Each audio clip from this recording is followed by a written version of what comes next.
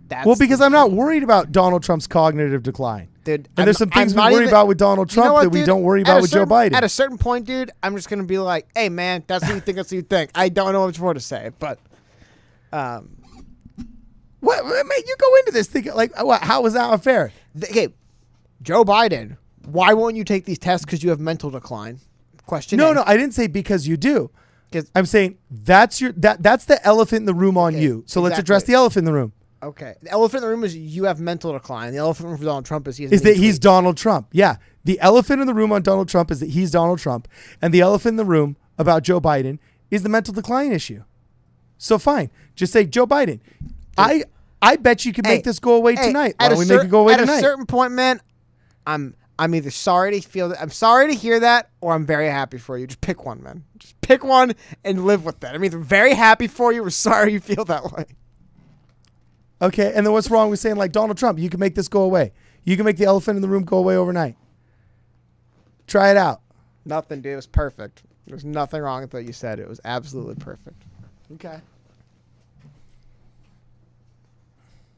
Boom shakalaka. I'm just stunning and brave. Yeah, Cody. Anyway, stunning and brave. Anyway, we're within 5 minutes for the. What would I ask? I would definitely ask them about YouTuber drama. I'd ask them about VTuber drama. Actually, say, what do you think about all these VTubers getting banned because they're running from China? They ran out of Chinese companies. I want to pull a story up for you guys. It's totally unrelated to the debate, but it's the last thing we're gonna pull up. I think this is it.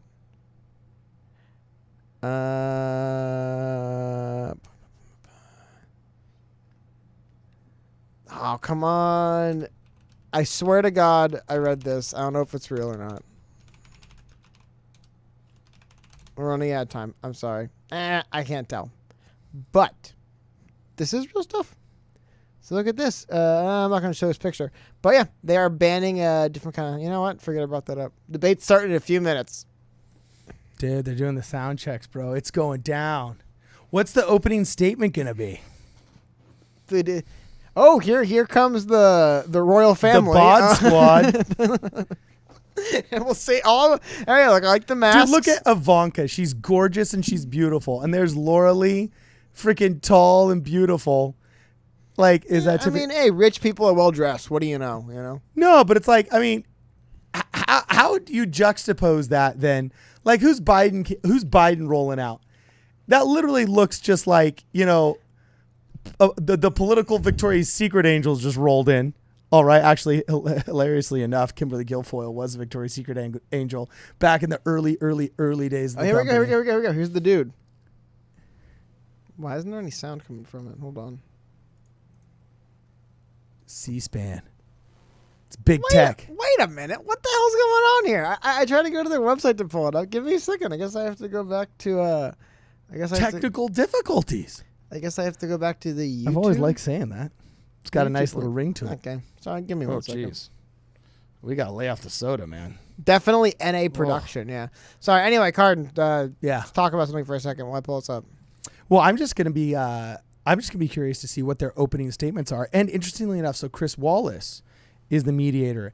And a lot of people are wondering if he's going to be going after Trump because apparently he was a, quote, never Trumper. Everybody knows, and they just found out this year that he was a registered Democrat. And he says, I'm a registered Democrat because that's how you access the power structure.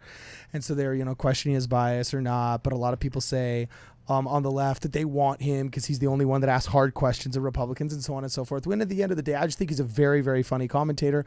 I like him, and I think he's fair and balanced enough to be doing this kind of caliber of thing.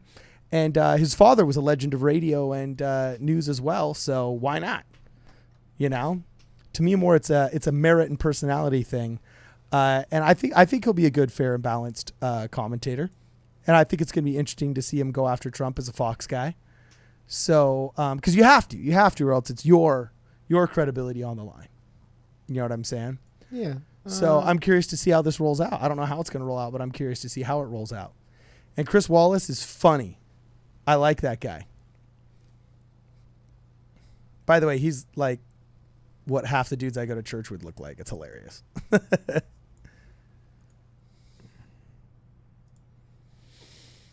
Whew. Yeah, sorry about that, guys. 1 second. I don't know. I literally just lost computer audio. Out of nowhere. I had it up until a few seconds ago. So 1 second. Just talk Is about the L and R button pressed? No, yeah, that's why I'm concerned. It's not working. Let's talk about Although I do have to say that this thing, technology, the most frustrating thing on earth when you start a podcast. People all the time actually ask me, they say, dude, so I want to start a podcast. What should I get? And I'm like, not only is the list 30 times longer than you ever thought, but the amount of emotional intelligence required just to have the patience to get through figuring it out, it's so much higher. Did you get it? Okay. Oh, that's such an empty clap. Didn't you hear the scattered applause? Oh, it's Melania. Yeah. That is the Mod Squad Charlie's Angels right there. Yeah. Who's on their side? Ooh, and those are Louboutins. What do you mean their side? Whose side? Because they haven't divided by the guests of one opponent and the guests of the other. I guess. I don't know. Everyone there is on a side different than mine is what I feel. But No. We're all Americans. We're in this together. yeah, we're all Americans. Some Americans get to sit in different rooms. No, this is post USSR talking right here. We only turn ourselves inward and fight each other because we don't have an exterior enemy to unite us right now. So we're being a little bit too cynical. What, China's not a rising threat? But not for the left. What do you mean? They're not addressing it, but they will once they're pro-concentration camps. No, but they're definitely pro-China. I mean, the left wrote all of the trade deals with China. We never wrote a trade deal with frickin' Russia. Well, people in the government are pro-selling Americans out. Doesn't mean they're pro-China. Bro, you're way too cynical towards government. If I got some right-wing SJW issues, you are way too cynical. There are good people in government. I wonder why I'd be cynical towards government. If everybody in government were bad, we would cease to exist in a day. Hold on. I remember there was the administration. I guess you know why I'm so cynical towards government is because the Bush administration, I like the silence. The silence capture the guy. Yeah, our audio works now, guys. This is little silence coming from the stage. Which is 2 minutes behind schedule, I guess. But no, I guess the first administration that left a big impact on me was the W. Bush administration. Yeah. When we literally had government officials lie their asses off to the UN and stuff to start wars. And then Obama runs for president on ending those wars and just ramps up killing people in the Middle East. Yeah, that's true. Multiple recessions. I wonder why I don't trust the government and think they're full of crap. Yeah, where are these guys? I don't know. It's funny because look, even the subtitles say silence, parentheses silence. Like even the closed captioning just says silence. Yeah, no, that again. Like I don't know what's going on. I actually got the sound working right now. Wow. Yeah, this is pretty anticlimactic. But then again, this is C-SPAN. Well, it's C-SPAN was live, Channel dude. 2. People, growing up. politicians are late. I mean, it just is live. Yeah, it used to be an insult when I was a kid in elementary school to say, like, you enjoy C-SPAN. And what's funny is now I actually find myself occasionally stopping and watching C-SPAN. Well, it's just news, dude. It's just like literally what's going on in government, you know? Anyway, so I guess so it's Phil for a few minutes here. Well, no, you just don't ever answer my question. What do you think they're going to say? What are their opening statements going to be? Because it's a debate. There's always the quintessential, not the quintessential. There's always the like the opening remarks. Yeah, the traditional opening remarks. What do you think they're going to do? Because they're both of them, you know, their debate prep people have said you got to come out guns blazing. You have to come out guns blazing. So I agree. They're probably both gonna accuse each other of doing terrible things and thinking terrible things and wanting terrible things. I agree. So is Chris Wallace just sitting there getting ready? What's he doing? Yeah, he's probably just prepping. There's no cameras on him, maybe. Dude, this is bad. It's just like a This is live, bad TV. It's like a live raw feed. This is like, I don't think this is TV. This is the raw feed of the internet. Good evening from the Health Education Campus of Case Western Reserve University and the Cleveland Clinic. I'm Chris Wallace of Fox News, and I welcome you to the first of the 2020 presidential debates between President Donald J. Trump and former Vice President Joe Biden. This debate is sponsored by the Commission on Presidential Debates. The commission has designed the format, they gotta get through all roughly this stuff. 15-minute segments with 2-minute answers from each candidate to the first question. So they're saying Trump will say Biden is a puppet of the radical each left. segment. Both campaigns have agreed to these rules. I mean, it's just For the record, I decided the topic. Destin also says not and an the exciting questions intro. in each topic. No, I can I mean, assure it's you, literally none of just the questions has rules. been shared Yeah. with the commission. It's like when the or Super two Bowl, the candidates. referees. Like, This debate is being conducted under health and safety protocols designed by What's the so Cleveland interesting is he Clinic, does say the questions which have is not serving been as the shared health with either one of the security candidates. advisor This is to going to be the commission first for election all where we four haven't had a debates. scandal saying the questions As a got out, precaution, both except for there you were actually able to. already was a scandal that Joe Biden had the questions will earlier. not It's going to take exist. hands at Yeah, the I was about to beginning say, of tonight's but debate. I have a feeling based upon The that little audience link you here shared in the earlier, hall that's going to be a has talking promised to point. remain silent. No that was- cheers, no boos or other interruptions, so we, and more importantly, No boos. No can focus boos. on No what the boos. candidates have Kidding to me? say. We get through this debate, No no noise boos? except right now, as we welcome the Republican nominee, President Trump, and the Democratic nominee, Vice President Biden. Oh my God, this is the moment. When was the last time these two guys were on the same stage together, dude? Yeah, and by the way, this applause is underwhelming. Look at that. Hey, cordial. I like it. I mean, seriously, when was No, the that's last good. time- He's a good retail politician. Oh, hold on. Wait. This is unreal. It feels unreal to see. This is worse than the baseball games when they try and put Gentlemen, the cardboard. a lot of people have been waiting for this night, so let's get going. Our first subject is the Supreme Court. President Trump, you nominated Amy Coney Barrett over the weekend to succeed the late Ruth Bader Ginsburg on the court. Ooh. You say the Constitution is clear about your obligation and the Senate's to consider a nominee to the court. Vice President Biden, you say that this is an effort by the president and Republicans to jam through an appointment and what you call an abuse of power. My first question to both of you tonight, why are you right in the argument you make and your opponent wrong? And where do you think a Justice Barrett would take the court? This is a complex President question. Trump, in this first segment, you go first, 2 minutes. Thank you very much, Chris. I will tell you very simply, we won the election. Elections have consequences. We have the Senate, we have the White House, and we have a phenomenal nominee, respected by all, top academic, good in every way, In fact, some of her biggest endorsers are very liberal people from Notre Dame and other places. So I think she's going to be fantastic. We have plenty of time. Even if we did it after the election itself. I have a lot of time after the election, as you know. So I think that she will be outstanding. She's going to be as good as anybody that has served on that court. We really feel that. We have a professor at Notre Dame, highly respected by all, said she's the single greatest student he's ever had. He's been a professor for a long time at a great school. And we won the election, and therefore I almost we think have you the should have right just to said the choose first her, sentence and and dropped the very mic. few people knowingly would say otherwise. And by the way, the Democrats, they wouldn't even think about not doing it. If they had, the only difference is they'd try and do it faster. There's no way they would give it up. They had See, Merrick he's got a Garland, good But smile. the problem is they didn't have the election, so they were stopped. And probably that would happen in reverse also. Definitely would happen in reverse. So we won the election, and we have the right to do it, Chris. President Trump, thank Good you.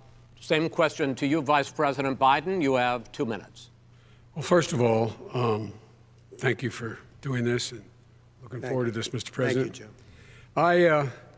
The American people have a right to have a say in who the Supreme Court nominee is, and that say occurs when they vote for a United States senators and when they vote for the President of the United States. They're not going to get that chance now because we're in the middle of an election already. The election has already started. Tens of thousands of people have already voted. And so the thing that should happen is we should wait. We should wait and see what the outcome of this election is, because that's the only way the American people get to express their view is by who they elect as president and who they elect as vice president. Now, what's at stake here is the president's made it clear he wants to get rid of the Affordable Care Act. He's been running on that, he ran on that, and he's been governing on that. He's in the Supreme Court right now trying to get rid of the Affordable Care Act, which will strip 20 million people from having Ooh, he's insurance, pivoting health already. insurance now. If it I goes think people into are going to court. sense that as a And- weakness. And the justice, and I have nothing. When you I'm pivot not away from the opposed to question, it's justice, proven and that she that's seems sensed like as a a very fine weakness. person. But she's written before she went in the bench, which is her right, that she thinks that the Affordable Care Act is not constitutional.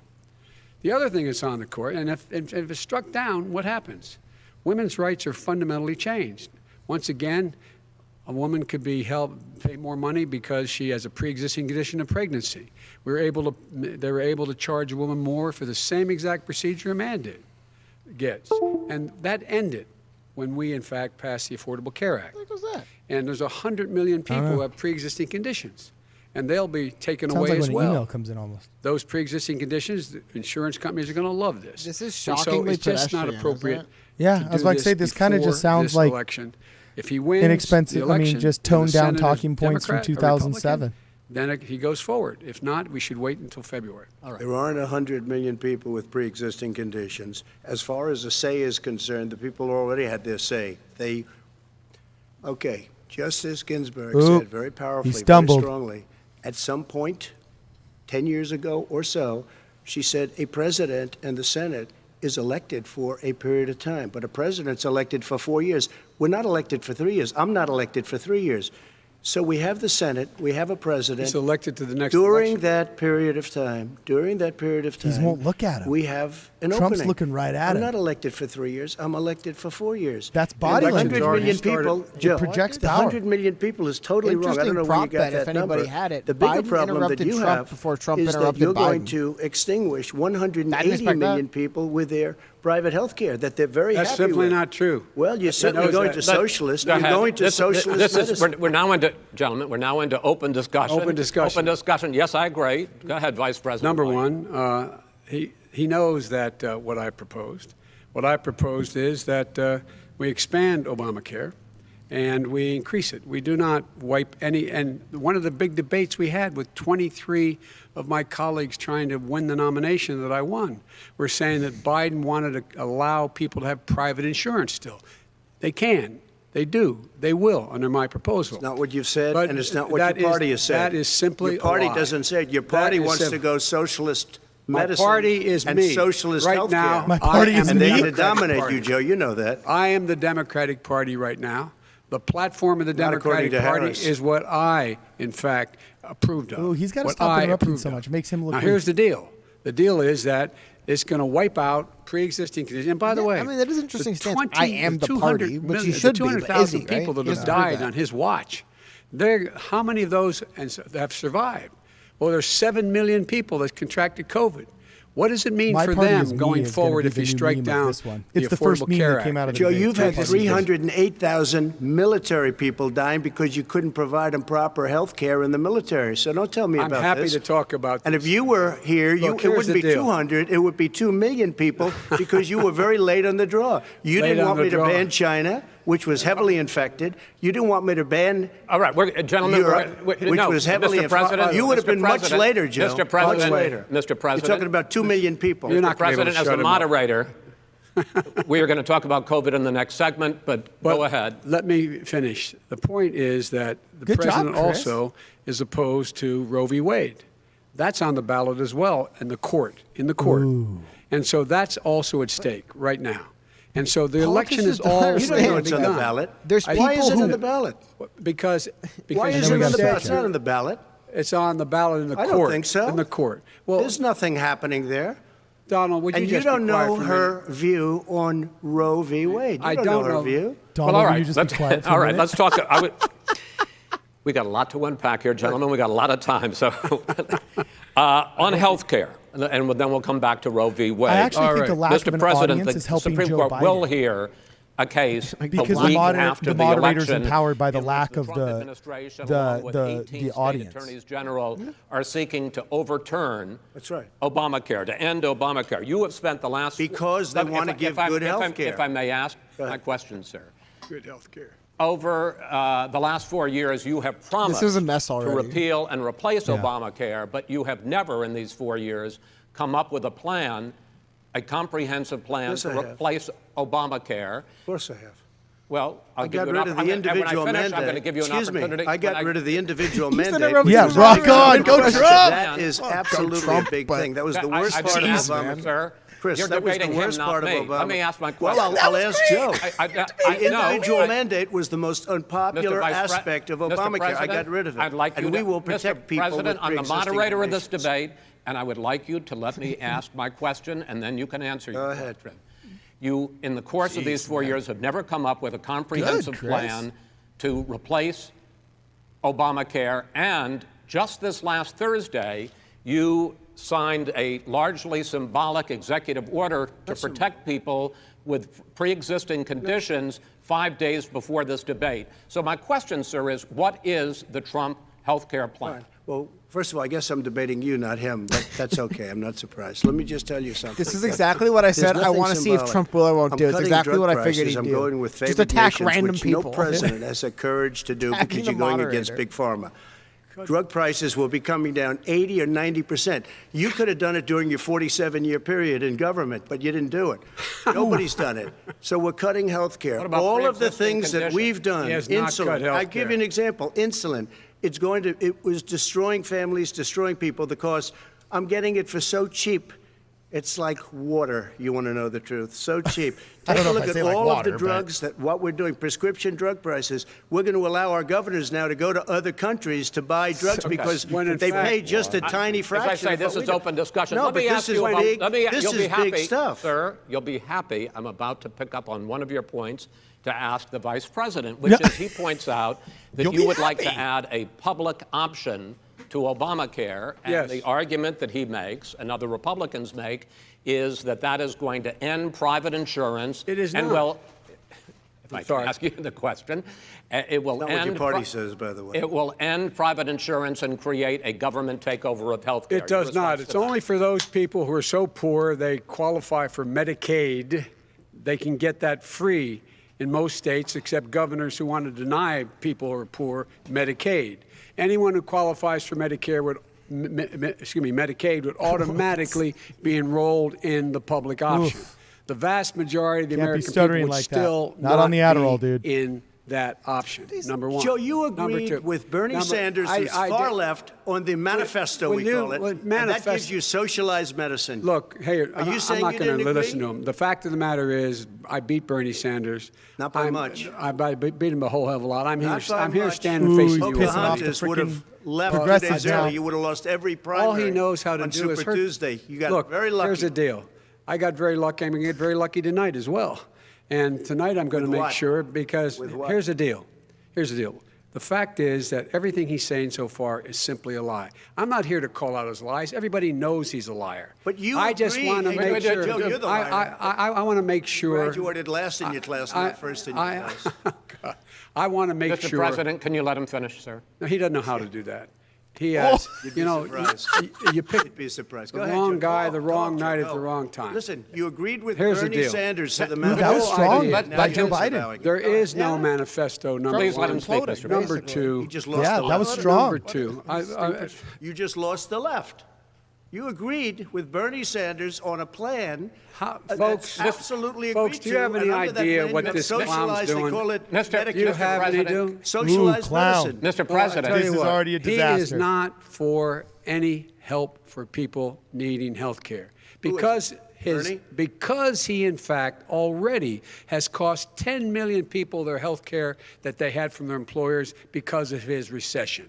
Number one. Number two, yeah. there are 20 million people talking about getting the health care through coronavirus Obamacare economic now downturn that is he wants to take it away. recession. He won't ever look sounds you a in the little eye and bit say that's much. what he wants to do. Take it away. No, I want to give Number them better three. health care at a much lower price But- because and by the way, Obamacare he doesn't is know no how. good. He doesn't know how I've to do already that. fixed it. He has never I've offered already a plan. fixed it to an extent. He has never Obamacare, done a as you single might thing. know, but probably don't. Gentlemen, you is realize no if you're good, both Joe. speaking at the It's no same good, time, and it's too expensive. let the President go ahead, sir. Obamacare is no good. We made it better, and I had a choice to make very early on. We took away the individual mandate. We guarantee pre-existing conditions, but took away the individual mandate. Listen, this is the way it is, and that destroyed. That they shouldn't even call it Obamacare. Then I had a choice to make. Do I let my people run it really well or badly? If I run it badly, they'll probably blame him, but they'll blame me. But more importantly, I want to help people, okay? I said, you got to run it so well. That's what he's and I known just for. had a meeting with them. They said, the problem is no matter how well you run Obamacare, it's a disaster. It's too expensive. I got you. Premiums I are got too it. high, and That's it what his doesn't work. people- that's what So his people said. we do want to get No. rid of it. It's Chris, an we open want to get rid of it. I and understand give it, sir, something but I have that's to. I cheaper have to and give you better. roughly equal time. Good. Please let the Vice President talk. Good. He has no plan for health care. Of course we do. Please. He sends out wishful thinking. He Trump's has executive interjecting orders too that have much. no power. He hasn't lowered drug costs for anybody. He's been promising a health care plan since he got elected. He has none, like almost everything else he talks about. He does not have a plan. He doesn't have a plan. And the fact is, this man doesn't know what he's talking about. All right. He's I have one final question for you, Sure. Mr. Vice President. If Senate Republicans, we were talking originally about the Supreme Court here, if Senate Republicans go ahead and confirm Justice Barrett, there has been talk about ending the filibuster or even packing the court, adding to the 9 justices there. You call this a distraction by the president, but in fact it wasn't brought up by the president. It was brought up by some of your Democratic colleagues in the Congress. So my question to you is, you have refused in the past to talk about it. Are you willing to tell the American people tonight whether or not you will support either ending the filibuster or packing the court? Whatever position I take on that, that'll become the issue. The issue is the American people should speak. You should go out and vote.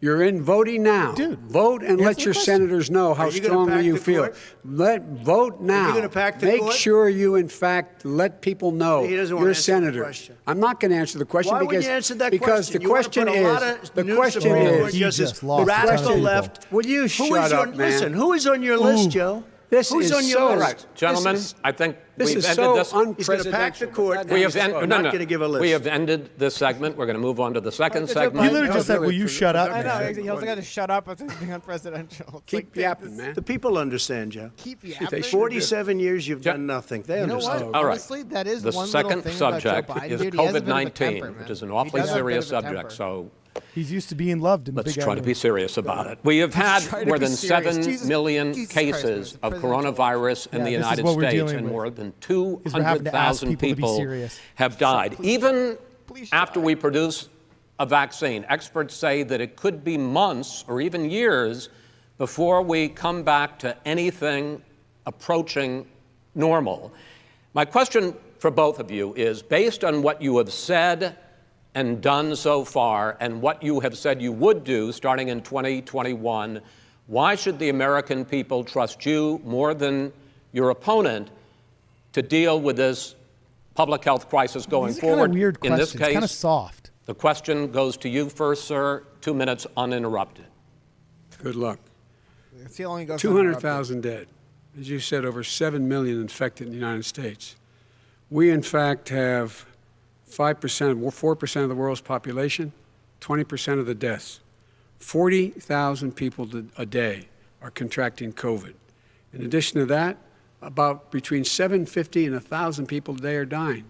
When he was presented with that number, he said, it is what it is. Well, it is what it is because you are who you are.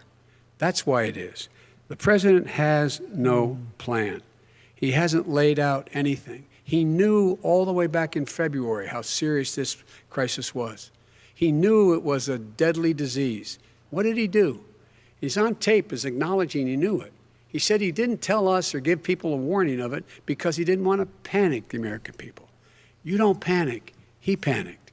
In addition to that, what did he do?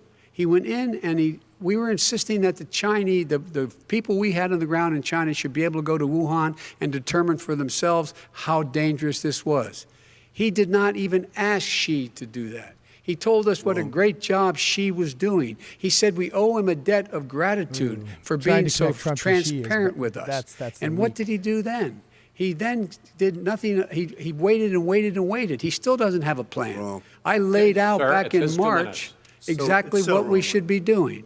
And I laid out again in July what we should be doing. We should be providing all the protective gear possible. We should be providing the money the House has passed in order to be able to go out and get people the help they need to keep their businesses open, open schools that cost a lot of money. You should get out of your bunker and get out of the sand trap and get in your golf course and go in the Oval Office and bring together the Democrats and Republicans and fund what needs to be done now to save lives. So if we would have listened to you. You have 2 minutes, sir. If we would have listened to you, the country would have been left wide open. Millions of people would have died, not 200,000, and one person is too much. It's China's fault. It should have never happened. They stopped it from going in, but it was China's fault. And by the way, when you talk about numbers, you don't know how many people died in China. You don't know how many people died in Russia. You don't know how many people died in India. They don't exactly give you a straight count, just so you understand. But if you look at what we've done, I closed it, and you said he's xenophobic. He's a racist, and he's xenophobic. Because you didn't think I should have closed our country. Wait a minute. You didn't think I should have closed our country because you thought it was it was terrible. It's a beatdown. You wouldn't have closed it for another 2 months. By my doing it early, in fact, Dr. Fauci said, President Trump saved thousands of lives. Many of you Democrat governors said, President Trump did a phenomenal job. We worked with the governor. Oh, really? Go take a look. The governors said I did a phenomenal job. Most of them said that. In fact, people that would not be necessarily on my side said that. President Trump did a phenomenal job. We did. We got the gowns. We got the masks. We made the ventilators. You wouldn't have made ventilators. And now we're weeks away from a vaccine. We're doing therapeutics already. Fewer people are dying when they get sick. Far fewer people are dying. We've done a great job. The only thing I haven't done a good job, and that's because of the fake news. No matter what you say to them, they give you bad press on it. It's just fake news. They give you good press. They give me bad press because that's the way it is, unfortunately. But let me just tell you something. I don't care. I've gotten used to it. But I'll tell you, Joe, you could never have done the job that we did. You don't have it in your blood. You could have never done that job. I know how to do the job. I know how to get the job Well, you didn't do very well in swine flu.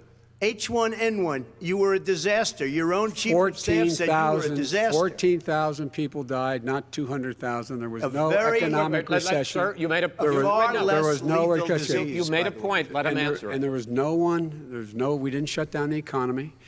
This is his economy he shut down. The reason it's shut down is because, look, you folks at home, how many of you get up this morning and everybody had an knows the empty governor chair shut down at the kitchen everything. table because someone died of COVID? How many of you were in a situation where you lost your mom or dad and you couldn't even speak to them? You had a nurse holding a phone up so you could, in fact, say goodbye. You would have lost far more people. Far more people. And you would have been. And by the way, your own his own it CDC feels a little director bit like says Joe we Biden could is lose as debating many as towards the another resistance 200,000 people. Yeah. between now and the Resistance end is of going the to eat year. this up. And he But held like, up and said, like, if we just people wear like a me don't mask, give a we shit can about save either of these half people. those numbers. I'm not buying just a this. mask. Yeah, and by the way, it's coming in across terms this week. of the whole Trump is notion of a looking at him vaccine, the The whole president time. isn't the Vaccine, king. but I Like, don't there's- trust there's, him like, at all, states nor do that have you. to I do know their you own don't. thing. What we I don't trust know is why a that's- scientist. You don't we trust Dr. Johnson & Fauci. Johnson, Pfizer? And Okay, by the way, gentlemen, let me move on to Like, I don't want to questions hear a about the future, pissing 'cause you contest both have over who touched would be on the one of best on COVID. Two of the questions I'm going to hypothetically. ask. we talk Focusing about on the the future future? first, President Trump, you have repeatedly either contradicted or been at odds with some of your government's own top scientists. The week before last, the head of the Centers for Disease Control, Dr. Redfield, said it would be summer before the vaccine would become generally available to the public. You said that he was confused and mistaken. Those were your two words. Yeah. But Dr. Slaoui, the head of your Operation Warp Speed, has said exactly the same Biden thing. not looking Are at they Trump's both like wrong? playing Well, I've people who spoken hate to the Trump, companies, but, and we like, can have it a lot sooner. It's a people who very wanna see a political debate, thing like, because I don't people like like seeing this that. would rather make it political. Well, it than just makes save him look lives. weaker, like he's It is afraid a very of eye political contact.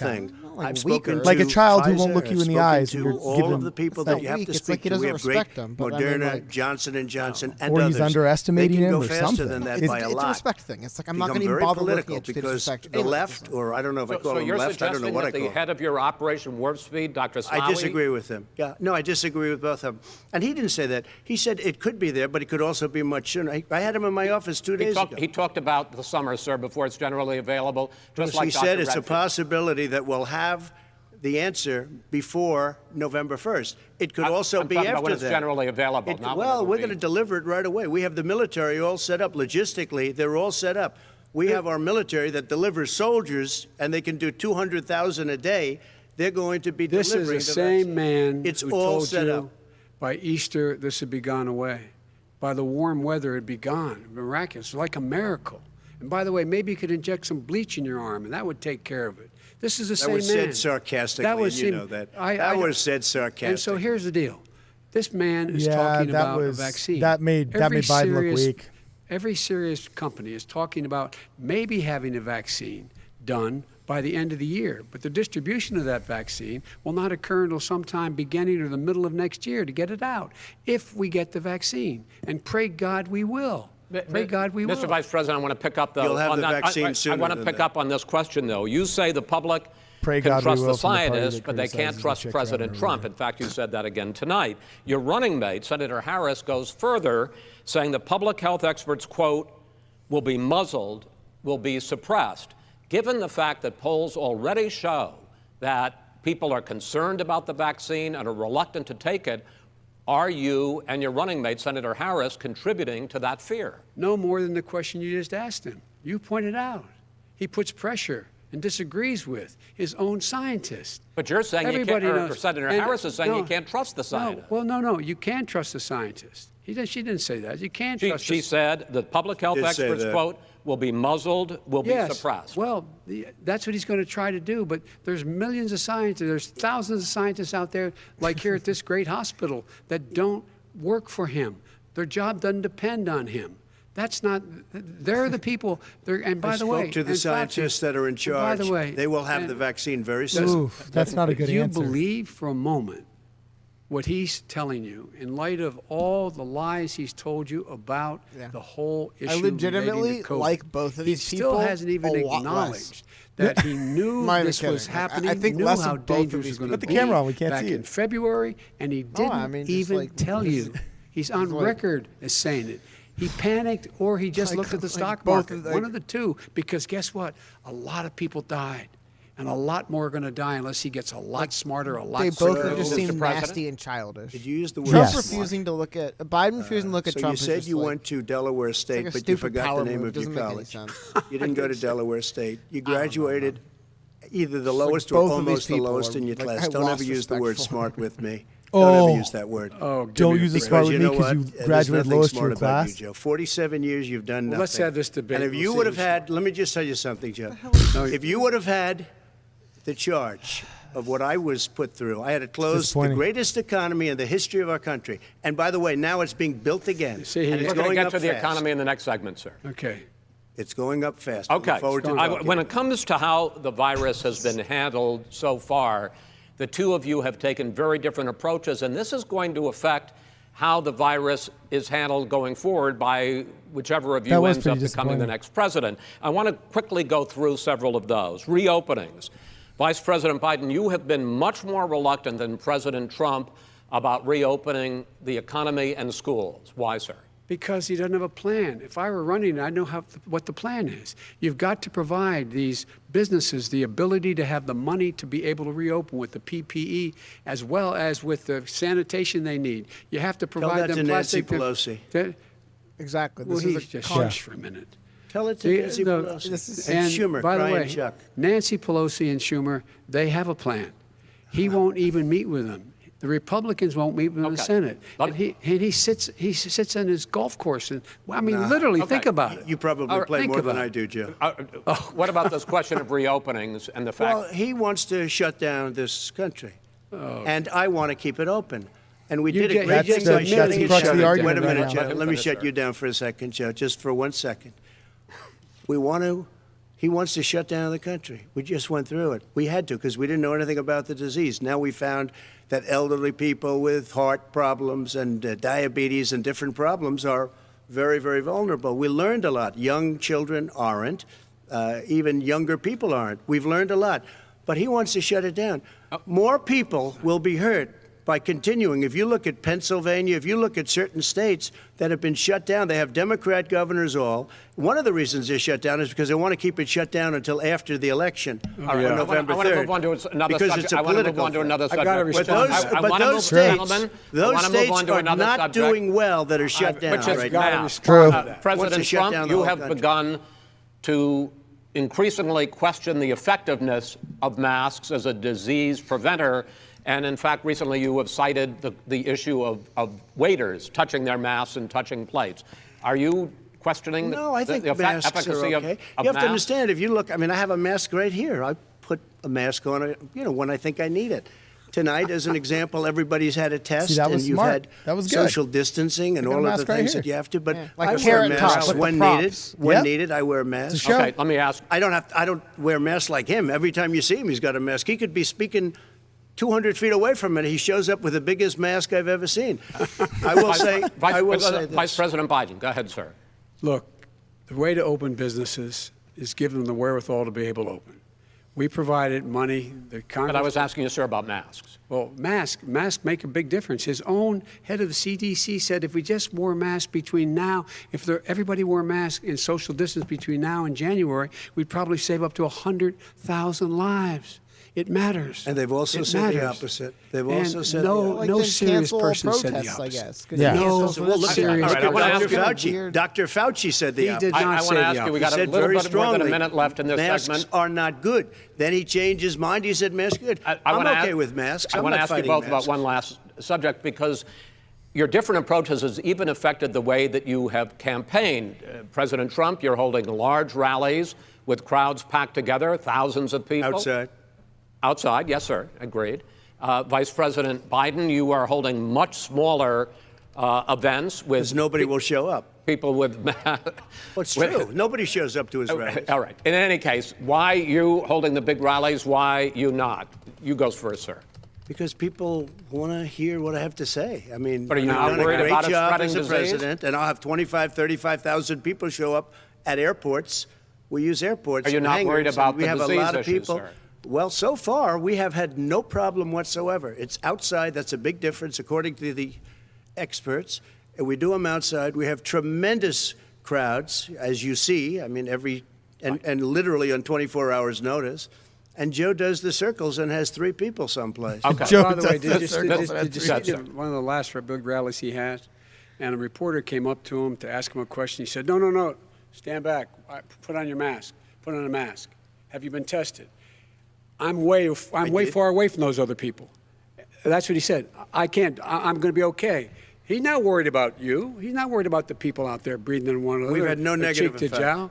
No negative effect. We've had no negative effect. And we've had 35,000, 40,000 people at these rallies. Just Yes. quickly finish up because I want to move on to our next. Yes, I would. He's been totally irresponsible the way in which he has handled the social distancing and people wearing masks, basically encourage them not to. All right. He's a fool on this. If you could get the crowds, you would have done the same thing. But you can't. Nobody cares. Gentlemen, can we move on to the economy? Gentlemen, can we move on to the economy? Yes. The economy is, I think it's fair to say, recovering also, faster than expected there's a from the subconscious shutdown. element to it because there's no crowd cheering. The unemployment rate fell to 8.4% last month. The Federal Reserve says the hit to growth, which is going to be there, is not going to be nearly as big as they had expected. President Trump, you say we are in a V-shaped recovery. Vice President Biden, you say it's more of a K-shape. What difference does that mean to the American people in terms of the economy? President Trump, in this segment, you go first. So we built the greatest economy in history. We closed it down because of the China plague. When the plague came in, we closed it down, which was very hard psychologically to do. He didn't think we should close it down, and he was wrong. And again, 2 million people would be dead now instead of still 204,000 people is too much. One person is too much. Should have never happened from China. But what happened is we closed it down, and now we're reopening, and we're doing record business. We had 10.4 million people in a 4-month period that we've put back into the workforce. That's a record the likes of which nobody's ever seen before. And he wants to close down he will shut it down again. He will destroy this country. You know, a lot of people, between drugs and alcohol and depression, when you start shutting it down, you take a look at what's happening at some of your Democrat-run states where they have these tough shutdowns. And I'm telling you, it's because they don't want to open it. One of them came out last week. You saw that. Oh, we're going to open up on November 9th. Why November 9th? Because it's after the election. They think they're hurting us by keeping them closed. They're hurting people. People know what to do. They can social distance. They can wash their hands. They can wear masks. They can do whatever they want. But they got to open these states up. When you look at North Carolina, when you look, and these governors are under siege, Pennsylvania, Michigan, and a couple of others, you got to open these states up. It's not fair. You're talking about almost it's like being in prison. And you look at what's going on with divorce, look at what's going on with alcoholism and drugs. That's true. It's a very, very sad Miscarriages thing. are high. And he'll close down the whole country. This guy will close down the whole country and destroy our country. Our country is coming back incredibly well, setting Suicides records are up. as it does it. Child We don't abuse is need up. somebody to come in and say, let's shut it down. All right. Your 2 minutes, sir. We're now moved to you. As I said, posing the question, the president says it's a V-shaped recovery. You say it's a K-shaped recovery. What's the difference? The difference is millionaires and billionaires like him in the middle of the COVID crisis have done very well. Billionaires have made another $300 billion because of his profligate tax He's the president. proposal. He's not And Jeff Bezos they only right focus now. on the market. But you folks at home, you folks living in Scranton and Claymont and all the small towns and working class towns in America, how well are you doing? This guy paid a total of $750 in taxes. Sir, wait, no. Sir, it's It's his the wrong Yeah, I understand. You've agreed to the 2 minutes, so please let him have it. Do I get my time back? The fact is that he has, in fact, worked on this in a way that he's going to be the first president of the United States to leave office having fewer jobs in his administration than when he became president. Fewer jobs than when he became president. First one in American history. Secondly, the people who have lost their jobs are those people who have been on the front lines, those people who have been saving our lives, those people who have been out there dying, people who've been putting themselves in the way to make sure that we could all try to make it. And the idea that he is insisting that we go forward and open when you have almost half the states in America with a significant increase in COVID deaths and COVID cases in the United States of America. And he wants to open it up more. Why does he want to open it up? Why doesn't he take care of the American? You can't fix the economy until you fix the COVID crisis. And he has no intention of doing anything about making it better for you all at home in terms of your health and your safety. Schools. Why aren't schools open? Dude, I don't because know it if costs a running on lot of keeping money stuff to locked open them down's gonna win safely. for anyone. You know, they were going to give, his administration was going to give People the will vote teachers for and school lifting lockdowns students against their masks. best interest Then at they this point, I decided, think. no, couldn't do that We're because just it's not sick a of it, but- national emergency. Not a national emergency. Plus, we've They've gotten to a done point where it's nothing to like, help small you'd businesses. only stay locked down if you Nothing. believe They're that evil closing. didn't- like, 1 you in could 6 stop is now evil from gone. existing. He ought to get on the job and take care of the needs of the American people so we can open safely. All right. Your time is up, sir. We are going to get to... I have to respond to that. Well, you both had 2 minutes, sir. Excuse me, he made a statement. So did you. People want their schools open. They don't want to be shut down. They don't want their state shut down. They want their restaurants. I look at New York. It's so sad what's happening in New York. It's almost like a ghost town. Trump's just and I'm not taking sure it control can of the ever debate. recover Yeah. what they've done in New York. People want their places But, like, open. that's they why want he's to get president. back to their lives. People They'll want be to be careful, safe. but they want their schools open. Okay. People want I'm to the be one that safe. brought back football. By the way, I brought back Big Ten football. It was me, and I'm very happy to do it. And All right, the people of let's- Ohio are very proud of me. And you know We're how going I to get found back. out? When he took Gentlemen, the phony we're going to ad. get to your economic plans going forward in a moment. But first, Mr. President, as you well know, there's a new report that in 2016, the year you were elected president, and 2017, your first year as president, that you paid $750 a year in federal income tax each of those years. I know that you pay a lot of other taxes, but I'm asking you the specific question. Is it true that you paid $750 in federal income taxes each of those 2 years? I paid millions of dollars in taxes, millions of dollars of income tax. And let me just tell you, there was a story in one of the papers. Show us your tax I paid returns. $38 million one year. I paid $27 million Show us your tax one year. returns. I went. You'll see it as soon as it's finished. You'll see it. You know, if you want to go to the Board of Elections. There's a 118-page or so report that says everything I have, every bank I have, I'm totally under-leveraged because the assets are extremely good, and I built Sir, a great I'm asking company. you a specific question, which But is... let me tell you- I understand all of that. Release your I tax understand all return. of that. But let me- No, Mr. President, Go ahead. I'm asking you a question. Will you tell us how much you paid in federal income taxes in 2016 and 2017? Millions of dollars. You paid millions of dollars? Millions of dollars. So yes. not 750? Millions of dollars, and you'll get to see it. And you'll get to When? see it.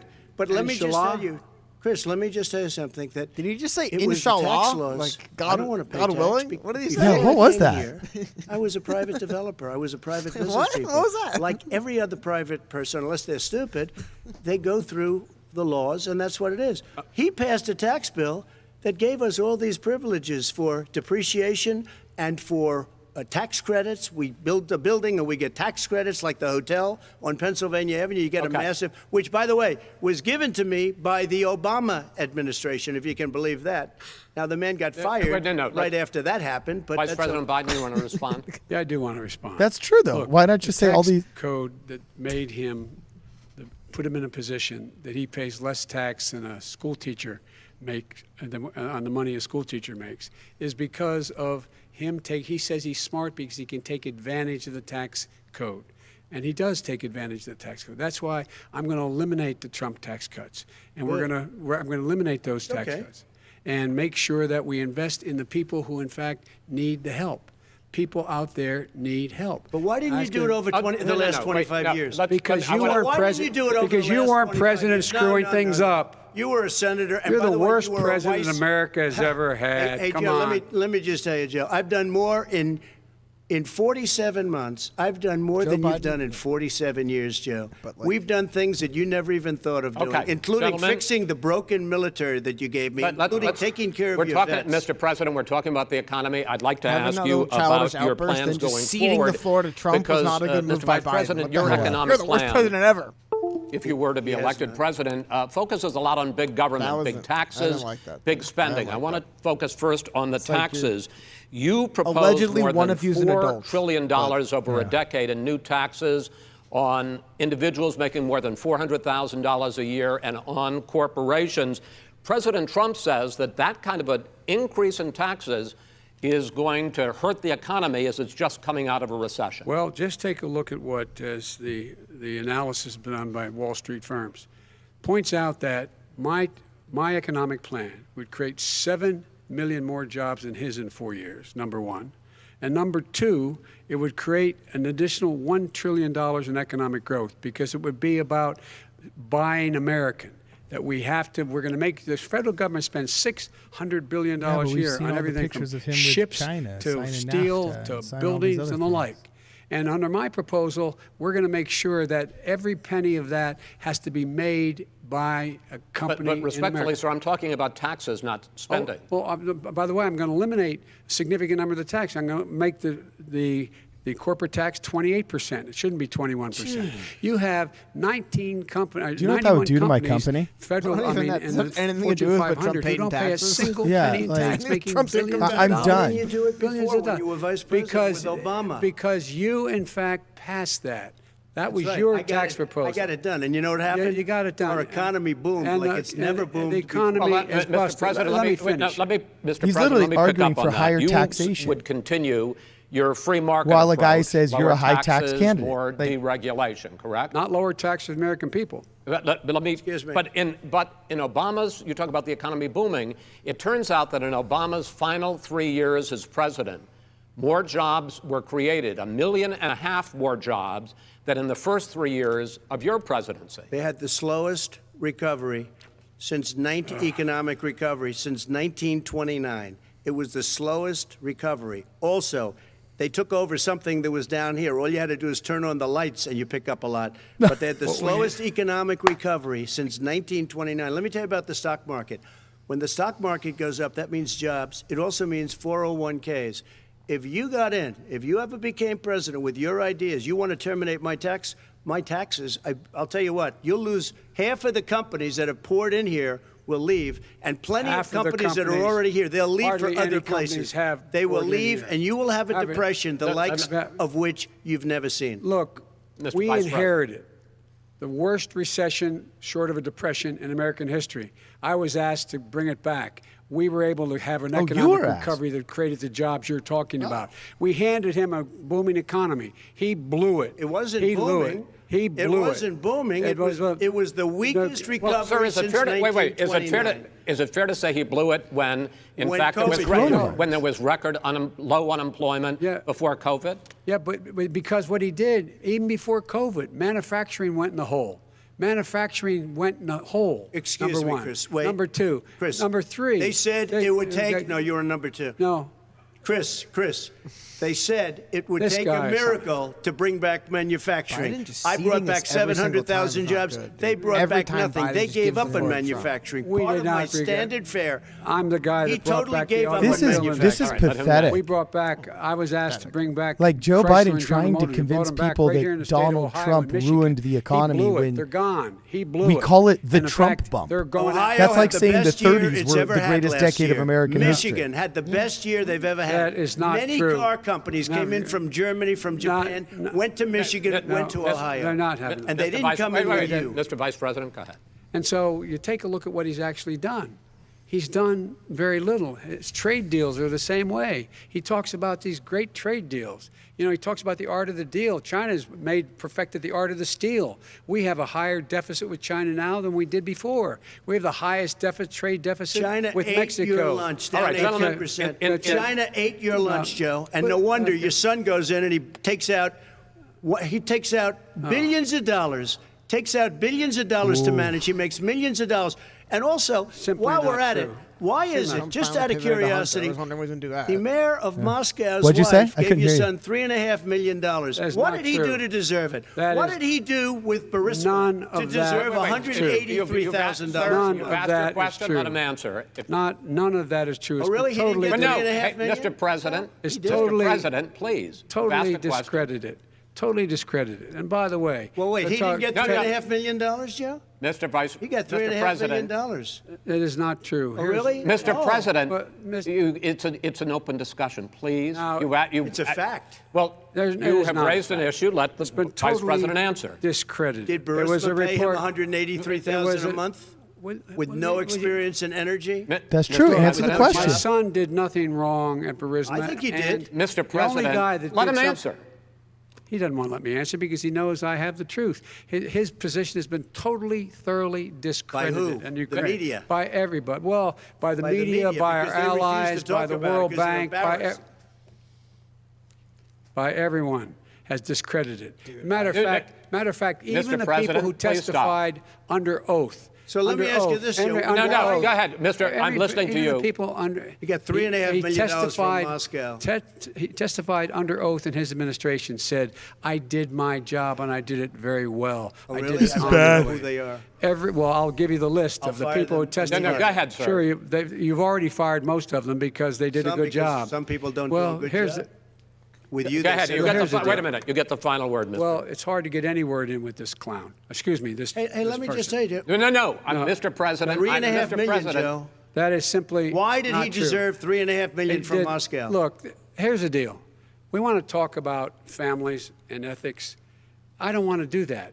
I mean, his family we could talk about all night. His family's My already. family, No, let him go. my family already lost wrote. a fortune by That's coming right. down Go and ahead. helping Go us ahead. with Go ahead, government. sir. And that's such a. they're right That's here. it, Mr. That's President. such Every a great. single one of them lost This a is not fortune Mr. about President. my Dude, family. Joe's his getting- family. It's Joe's about getting your beat family. down, They dude. didn't The make American people. $3.5 million He for doesn't. nothing. That's not true. It doesn't want to talk about what you need. You, the American people. It's about you. That's what we're talking about. you here. should All right, Not that's the, about end of here. that's the end of the Shouldn't have segment. taken the money. We're moving on. There's- Joe he didn't Biden take trying that. to Vice spin President, that Hunter it's- Biden no. Can I didn't be take honest? any- It's Hunter a very Biden didn't important take question. any. No, I- He stood I- up. That's No, like literally I- saying the Jeffrey answer to the Epstein killed question- himself no. at this point. Ukraine. No, sir. With $1 billion, Sir, if you That don't get rid is of the You know what? You're absolutely not stop. You're on true. tape doing it. You're going to Not have tape. True. Gentlemen. Is- I hate to raise Chris, my voice, he's but on it seems tape. to be, why should I be different than the two of you? So here's the deal. Exactly. We These people are have both clowns. 6 segments. We have ended that segment. We're going to go to the next segment. In that segment, you each are going to have 2 uninterrupted moments. In those 2 uninterrupted minutes, Mr. President, you can say anything you want. I'm going to ask a question about race, but if you want to answer about something else, go ahead. But I think that the country would be better served if we allowed both people to speak with fewer interruptions. I'm appealing to you, sir, to do that. Well, and him too. Well, frankly, you've been doing more Well, interrupting that's than all he right, has. but he does plenty. Well, That's less true. than, sir, less there's than plenty. No, less than you have. Like Let's all please Biden has continue done on. is established he will The stoop issue to of Trump's race. level. Vice President And Biden, spin you the say same BS that he always does, President but at Trump's level Trump's instead. response to the violence in Charlottesville 3 years ago, when he talked about very fine people on both sides, was what directly led you to launch this is a this good run for question. president. Oh, yeah, sure. President Trump, you have often said that you believe you have done more for black Americans than any president, with the possible exception of Abraham Lincoln. My question for the two of you is, why should voters trust you rather than your opponent to deal with the race issues facing this country over the next 4 years? Vice President Biden, you go first. It's about equity and equality. It's about decency. It's about the Constitution. And we have never walked away from trying to require equity for everyone, equality for the whole of America. But we've never accomplished it. But we've never walked away from it like he has done. It is true. The reason I got in the race is when those people, close your eyes, remember what those people look like coming out of the fields carrying torches, their veins bulging, just spewing anti-Semitic bile, and accompanied by the Ku Klux Klan. A young woman got killed. And they asked the president what he thought. He said there were very fine people on both sides. No president has ever said anything like that. This is like the most It easily is debunkable now- thing.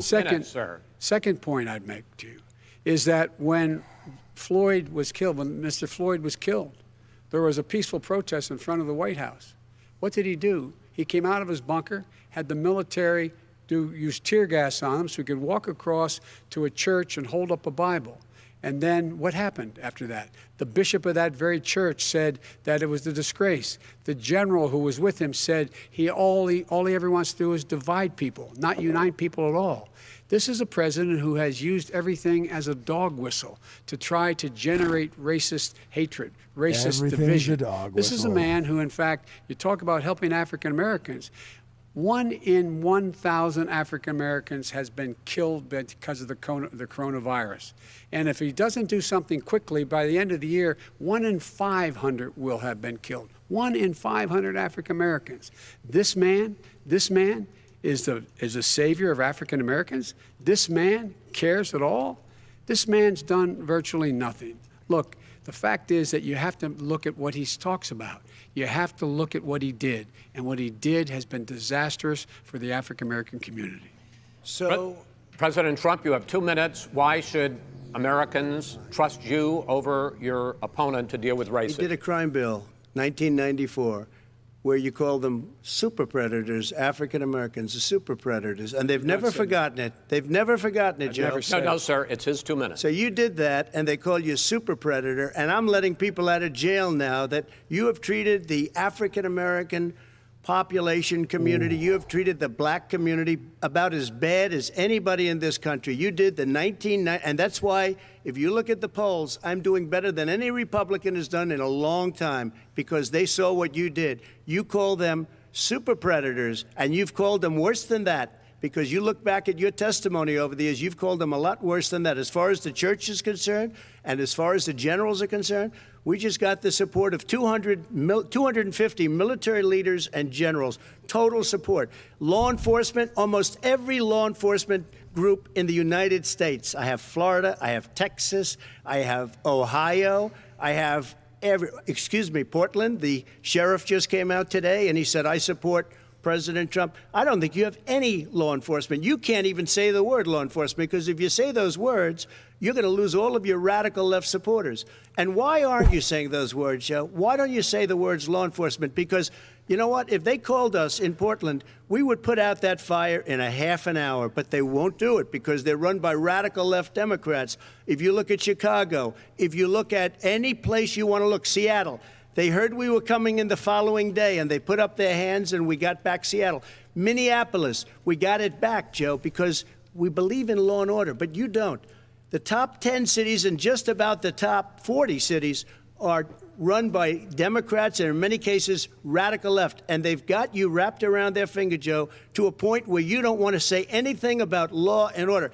And I'll tell you what, the people of this country want and demand law and order, and you're afraid to even say it. All right. That's a beatdown. I want to return to the question of race. Am I wrong, Vice Cody? President Biden, after the grand jury in the Breonna Taylor not good case, for Biden to decided cede not that to to Trump charge as any well. of the police not good with for him. homicide. You said it raises the question, quote, whether justice could be equally applied in America. Do you believe that there is a separate but unequal system of justice for blacks in this country? Yes, there is. There's systemic injustice in this country, in education, in Biden work, fading? and in Yeah, I was about to law say he's getting enforcement, tired. and the way in which it's enforced. But look, the vast majority of police officers are good, decent, honorable men and women. They risk their lives every day to take care of us. But there are some bad apples. And when they occur, when they find them, they have to be sorted out. They have to be held accountable. They have to be held accountable.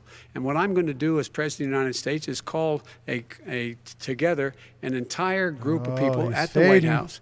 Well, everything from the civil rights groups to the police officers, to the police chiefs, and we're going to work this out. We're going to work this out so we change the way in which we have more transparency in when these things happen. These cops aren't happy to see what happened to George Floyd. These cops aren't happy to see what happened to Breonna Taylor.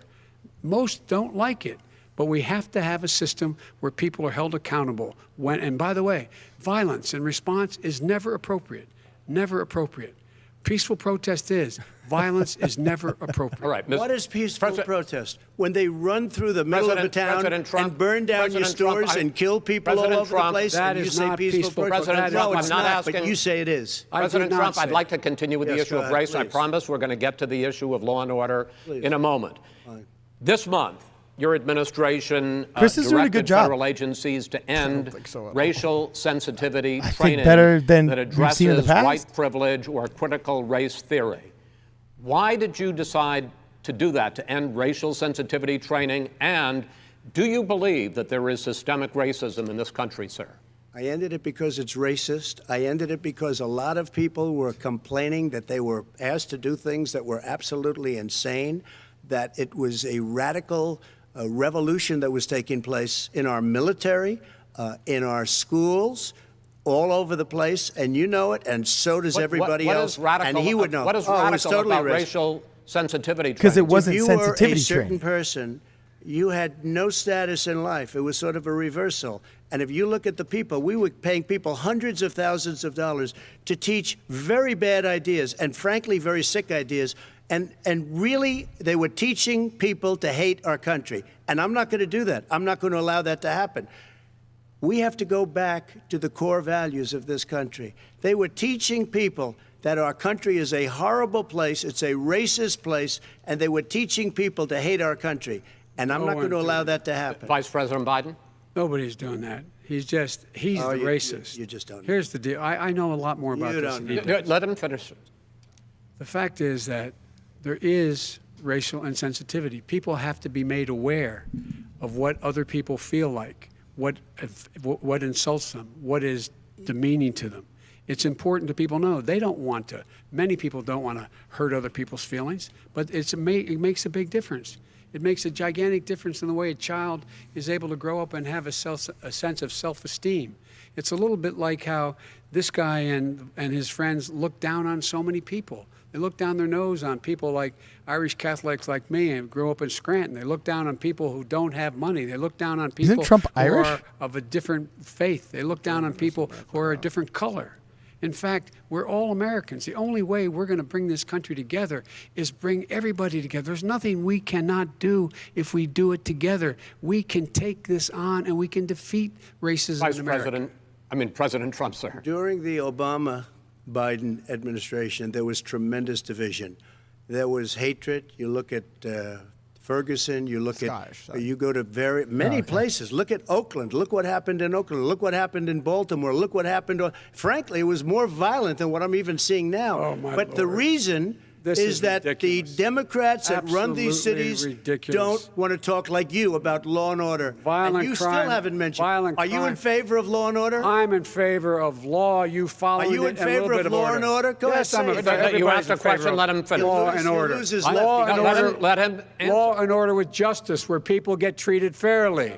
And the fact of the matter is, violent crime went down 15% in our administration. All right. It's gone up on his watch. Went down much more He in had. ours. All right, People know that we're because down. of You're, protests. Mr. Nobody President, thinks you're that- going to, China, we Mr. were President, breaking every you're- record Because in of the the Mr. President, you're going to be This very is a happy weak because we're now going argument to talk by about law and order. places we had trouble were Democratic-run cities. That's and exactly cities my question. Democratic- There has been a dramatic increase in homicides in America this summer particularly, and you often blame that on Democratic mayors and Democratic governors, but in fact there have been equivalent spikes in Republican-led cities like Tulsa and Fort Worth. So the question is this really a party issue? I think it's a party issue. You can bring in a couple of examples, but if you look at Chicago, what's going on in Chicago, where 53 people were shot and 8 died, shot. If you look at New York, where it's going up like nobody's ever seen anything, the numbers are going up 100, 150, 200%. Crime. It is cities. crazy what's going on.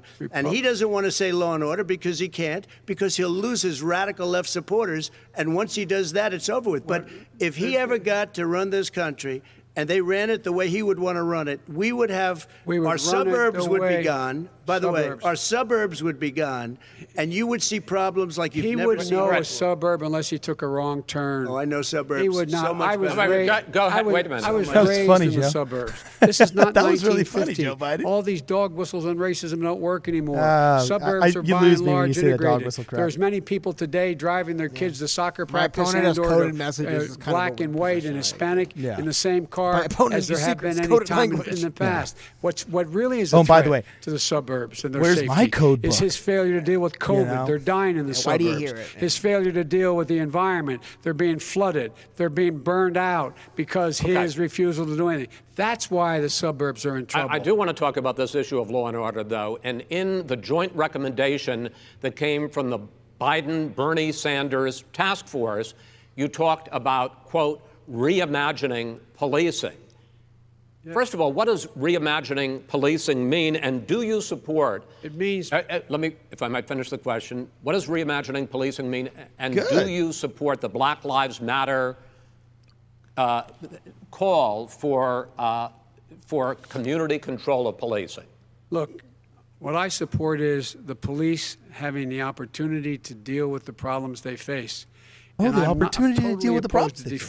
defunding the police offices. As a matter of see, it fact, says police, Black Lives local Matter police. first, Trump The only or one Biden, I'm defunding interested it, in his that. budget calls for a $400 million cut in local law enforcement assistance.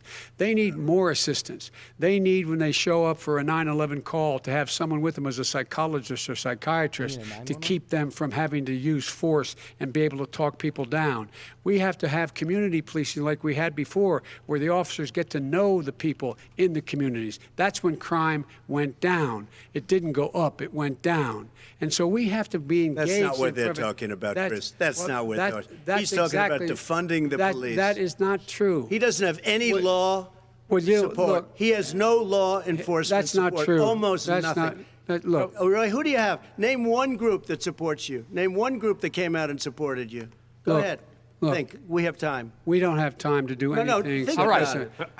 All right, Name folks, one law enforcement group that came out. That's and strong. Gentlemen, I think I'm going to take back the There moderator's aren't. I don't role, think there are any. and I want to get to another subject, which is the issue of protests in many cities that have turned violent. In Portland, Oregon, especially, we had more than 100 straight days of protests, which I think you would agree. You talk about peaceful protests. Many of those turned We're not into peaceful. riots. Mr. Vice President, you say that people who commit crimes should be held accountable. The question I have, though, is as the Democratic nominee, and earlier tonight you said that you are the Democratic Party right now, have you ever called the Democratic mayor of Portland or the Democratic governor of Oregon and said, hey, you got to stop this, bring in the National Guard, do whatever it takes, but you stop the days and months of violence in Portland? I don't hold public office now. I am a former vice president. I've made it clear. I've made it clear in my public statements that the violence What, does should that mean be you can't prosecuted. call a phone? It should be prosecuted. And anyone who You're commits calling on a- behalf of Never your called donors for the all day people- long. He's never The said leader, excuse me, sir. You have never called for the leaders in Portland and in Oregon to call Because bring they- in the National Guard and knock off 100 days of riots. They can, in fact, take care of it if he just stay out of the way. Look here. Oh, really? Here, Oh, really? here's the But thing. no, I that- sent sorry, in the wait, I U.S. asked him a Marshals to question. get the killer No, of the Vince- young man in the middle of the street. They shot him, and for 3 days, President Trump, Portland President wouldn't do Trump, anything. I please had to send interrupt in and- the U.S. Marshals. President They Trump, took care of business. Go ahead, sir. And by the way, his own former spokesperson said, riots and chaos and violence help his cause. That's what this is all about. I don't know who said that. I do. Who? I think Kellyanne Conway. I don't think she said that. She said that. I don't- And so here's the All right. But here's the point. Go ahead, The point sir. is that that's what he is, keeps trying to rile everything up. He doesn't want to calm things down. Instead of going in and talking to people and Nobody saying, thinks let's get everybody Antifa together, are figure out Trump's how to team. deal with this. What's he do? He just pours gasoline in the fire constantly, And- every single solitary Okay, time. and to end this, button up this segment, I'm going to give you a minute to answer, sir. You have repeatedly Well, wait, criticized. I have to answer his No, statement. you have His repeatedly. statement. Wait, you have just one no. second. You've been talking He back made and a forth. statement. I'm asking you. I would love to know, end it. sir. I would love to end it, and if we would you want to very- switch seats, We would could very quickly. We could do that, but I'd I'm send no, in I'm- the National Guard. It would be over. There'd be no problem. Okay, But they good. don't want to accept the National Guard. You have repeatedly criticized the vice president for not specifically calling out Antifa and other left-wing That's right. extremist groups. But are you willing tonight to condemn white supremacists and militia groups and to say that they need to stand down and not add to the violence in a number of these cities, as we saw in Kenosha and as we've seen in Portland? Sure, Are you I'm willing prepared to do that, specifically but do it? Well, I go would ahead, say sir. I would say almost everything I see is from the left wing, not from the right wing. what are you- what If are you- what are you saying? I'm willing to do anything. I want to see Well, peace. then do it, sir. Say it. Do it. Say it. You want to call him? What do you want to call him? Give me a name. Give me a White name. Go ahead. supremacists and Who would right you like me to condemn? White Proud Boys. supremacists and right-wing Proud militia. Boys, stand back and stand by. But I'll tell you what.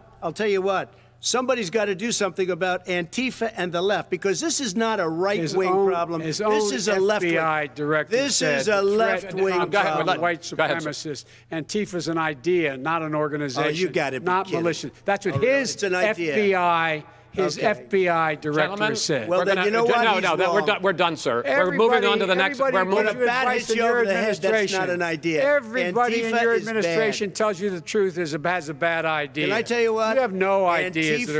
Antifa is a dangerous All right, radical gentlemen, group. we're now moving on to the Trump And and you ought to be Biden careful with records. them. They'll overthrow you. When in a 2 president, seconds. I'm going to ask a question. When the president seeks a second term, it is generally a referendum on his record. had a couple good But lines Vice there, President good. Biden, you like to quote one of your dad's sayings, which is, "Don't compare me to the Almighty, compare me to the alternative." And in this case, sir, you are the alternative. Looking at both of your records, I'm going to ask each of you, why should voters elect you president over your opponent? In this segment, President Trump, you go first, 2 minutes. Because there has never been an administration or president who has done more than I've done in a period of 3.5 years. And that's despite the impeachment hoax. And you saw what happened today with Hillary Clinton, where it was a whole big con job. But despite going through all of these things, where I had to fight both flanks and behind me and above, There has never been an administration that's done what I've done. The greatest, before COVID came in, the greatest economy in history, lowest unemployment numbers. Everything was good. Everything was going. And by the way, there was unity going to happen. People were calling me for the first time in years. They were calling, and they were saying, it's time maybe. And then what happened? We got hit, but now we're building it back up again. A rebuilding of the military, including Space Force and all of the other things. A fixing of the VA, which was a mess under him. 308,000 people died because they didn't have proper health care. It was a mess.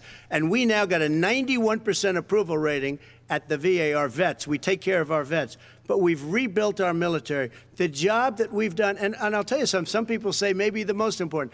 By the end of the first term, I'll have approximately 300 federal judges and Court of Appeals judges, 300, and hopefully 3 great Supreme Court justices. That is a record, the likes of which very few people, and you know one of the reasons I'll have so many judges?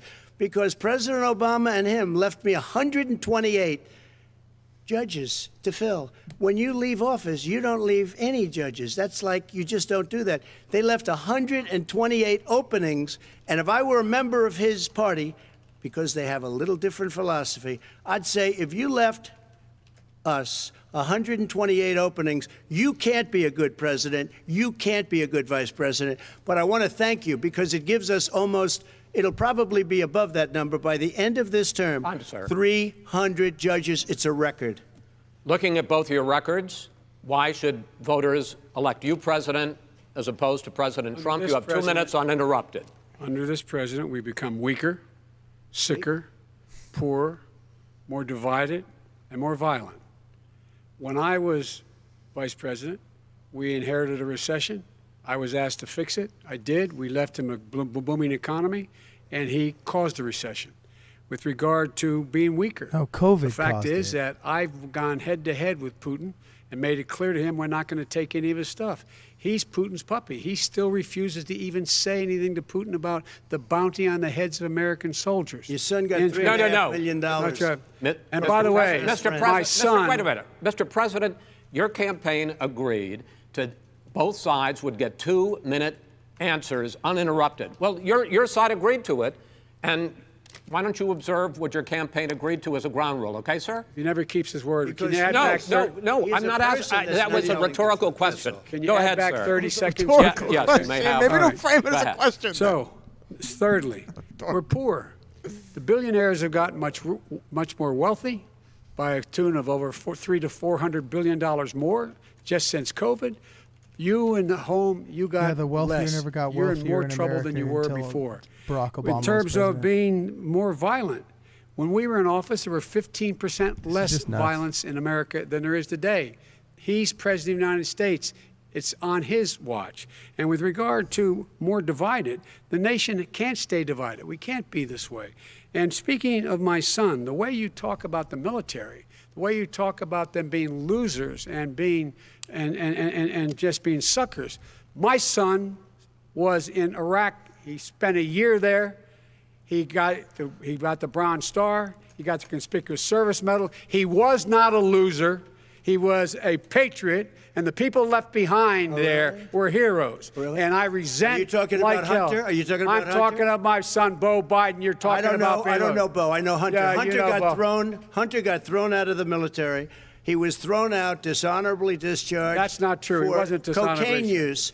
And he didn't have a job until you became vice president. And once you None became of that vice is president, true. he made a fortune in Ukraine, in China, in Moscow, That is simply and various not other places. Saying it's simply He not might true son- is not Fortune. My working, son- dude. And he didn't have a job. My son, like a lot of people we know at home, had a drug problem. He's overtaken it. He's fixed it. He's worked on it, and I'm proud of him. But why was he I'm proud of given my tens son. of millions All of right. dollars? But he wasn't given All right. tens of millions of He was dollars. given That is tens of totally, millions of that's been dollars. totally President Trump, discredited. you've already been Totally discredited. We've already been through this. I think the American people would rather hear about more substantial So do I. subjects. Well, you know, as the moderator, sir, I'm going to make a I know, but when judgment call somebody here. gets $3.5 million Okay, right. from the Let's mayor talk of about- Moscow, let's talk That is about- not I think it's a true. terrible That thing. report is totally Why did he get discredited. it? I Mitt think, Romney on that committee said it wasn't worth taxpayers' money, that report. It was written for political reasons. You know, I'd like to talk about climate change. So would I. Okay. The forest fires in the West are raging now. They have burned millions of acres. They have displaced hundreds of thousands of people. When state officials there blame the fires on climate change, Mr. President, you said, I don't think the science knows. Over your 4 years, you have pulled the U.S. out of the Paris Climate Accord. You have rolled back a number of Obama environmental records. What do you believe about the science of climate change, and what will you do in the next 4 years to confront it? I want crystal clean water and air. I want beautiful clean air. We have now the lowest carbon. If you look at our numbers right now, we are doing phenomenally. But I haven't Joe destroyed Biden's our son's a businesses. crackhead. By Our the way, I businesses want aren't clean put water out and clean commission. air. If you look at the Paris Accord, it was a disaster from our standpoint. And people are actually very happy about what's going on because our businesses are doing well. As far as the fires are concerned, you need forest management in addition to everything else. The forest floors are loaded up with trees, dead trees that are years old, and they're like tinder, and leaves and everything else. You drop a cigarette in there, the whole forest burns down. You've got to have forest management. What do you You've got to have cuts. What do you believe about the science of climate change? What do you believe? What is this, an inquisition? That we how have did to we go do from- everything we can to have immaculate air, immaculate water, and They do should whatever start it else we here, can man. that's good. You know, we're planting 1 billion trees. seems the so billion tree project, inconsequential. and it's very You exciting. believe like, that your son's a human crackhead. You're a pollution, criminal. You gas, want white greenhouse supremacists gas to overthrow emissions the country. contributes You to want the global communists. warming of I this think planet? a lot of things do, but I think to an extent, yes. I think to an extent, yes. But I also think we have to do better management of our forests. Every He year, literally I said, get the to an call, extent, yes. California's burning. You can't blame California's all of burning. climate change on If humans. You that can't was blame none of it on If that humans. were, if you had So to an forest extent, management, yes good is the forest answer. management, you wouldn't be getting those calls. You know, in Europe, they have forest cities. They're called forest cities. They maintain their forests. They manage their forests. I was with the head of a major country. It's a forest city. He said, sir, we have trees that are far more, they ignite much easier than California. There shouldn't be that problem. I spoke with the governor about it. I'm getting along very well with the governor. But I said, you know, at some point, you can't every year have hundreds of thousands of acres of land just burned to the ground. But, sir, That's burning down because of a lack of But, management. sir, if you believe in the science of climate change, why have you rolled back the Obama Clean Power Plan, which limited carbon emissions in power plants? Why have you relaxed? Because it was driving energy prices through the sky. Why have you relaxed fuel economy standards that are going to create Like, more what are we even pollution talking from about? cars Well, and not trucks? really, because Let's what's see what a happening forest is the city car is. is What's a much forest less city? expensive and it's a That much means a city safer is built car. into a and you're forest. talking about a tiny difference. And then what would happen doesn't because happen. of the cost of the car, you would have We have at them here, least like double Lake Tahoe and would be triple the considered a number of forest cars city. purchased. We It's have not the a term old that's slugs out there that are recognized by, 10, like, 12 any years old. Oh, okay. If you did that, the car would be safer. It would be much cheaper forest by city. But in the case of $3,500. California, they've simply No, but you ignored would take your a lot of your cars Probably a off the market translation 'cause he was because in people would Germany. be able to afford probably a what the car. German said, right? Now, Yeah. and by the way, we're going to see how that turns They out. do have but a a lot word of for people agree with me. everything. Many people.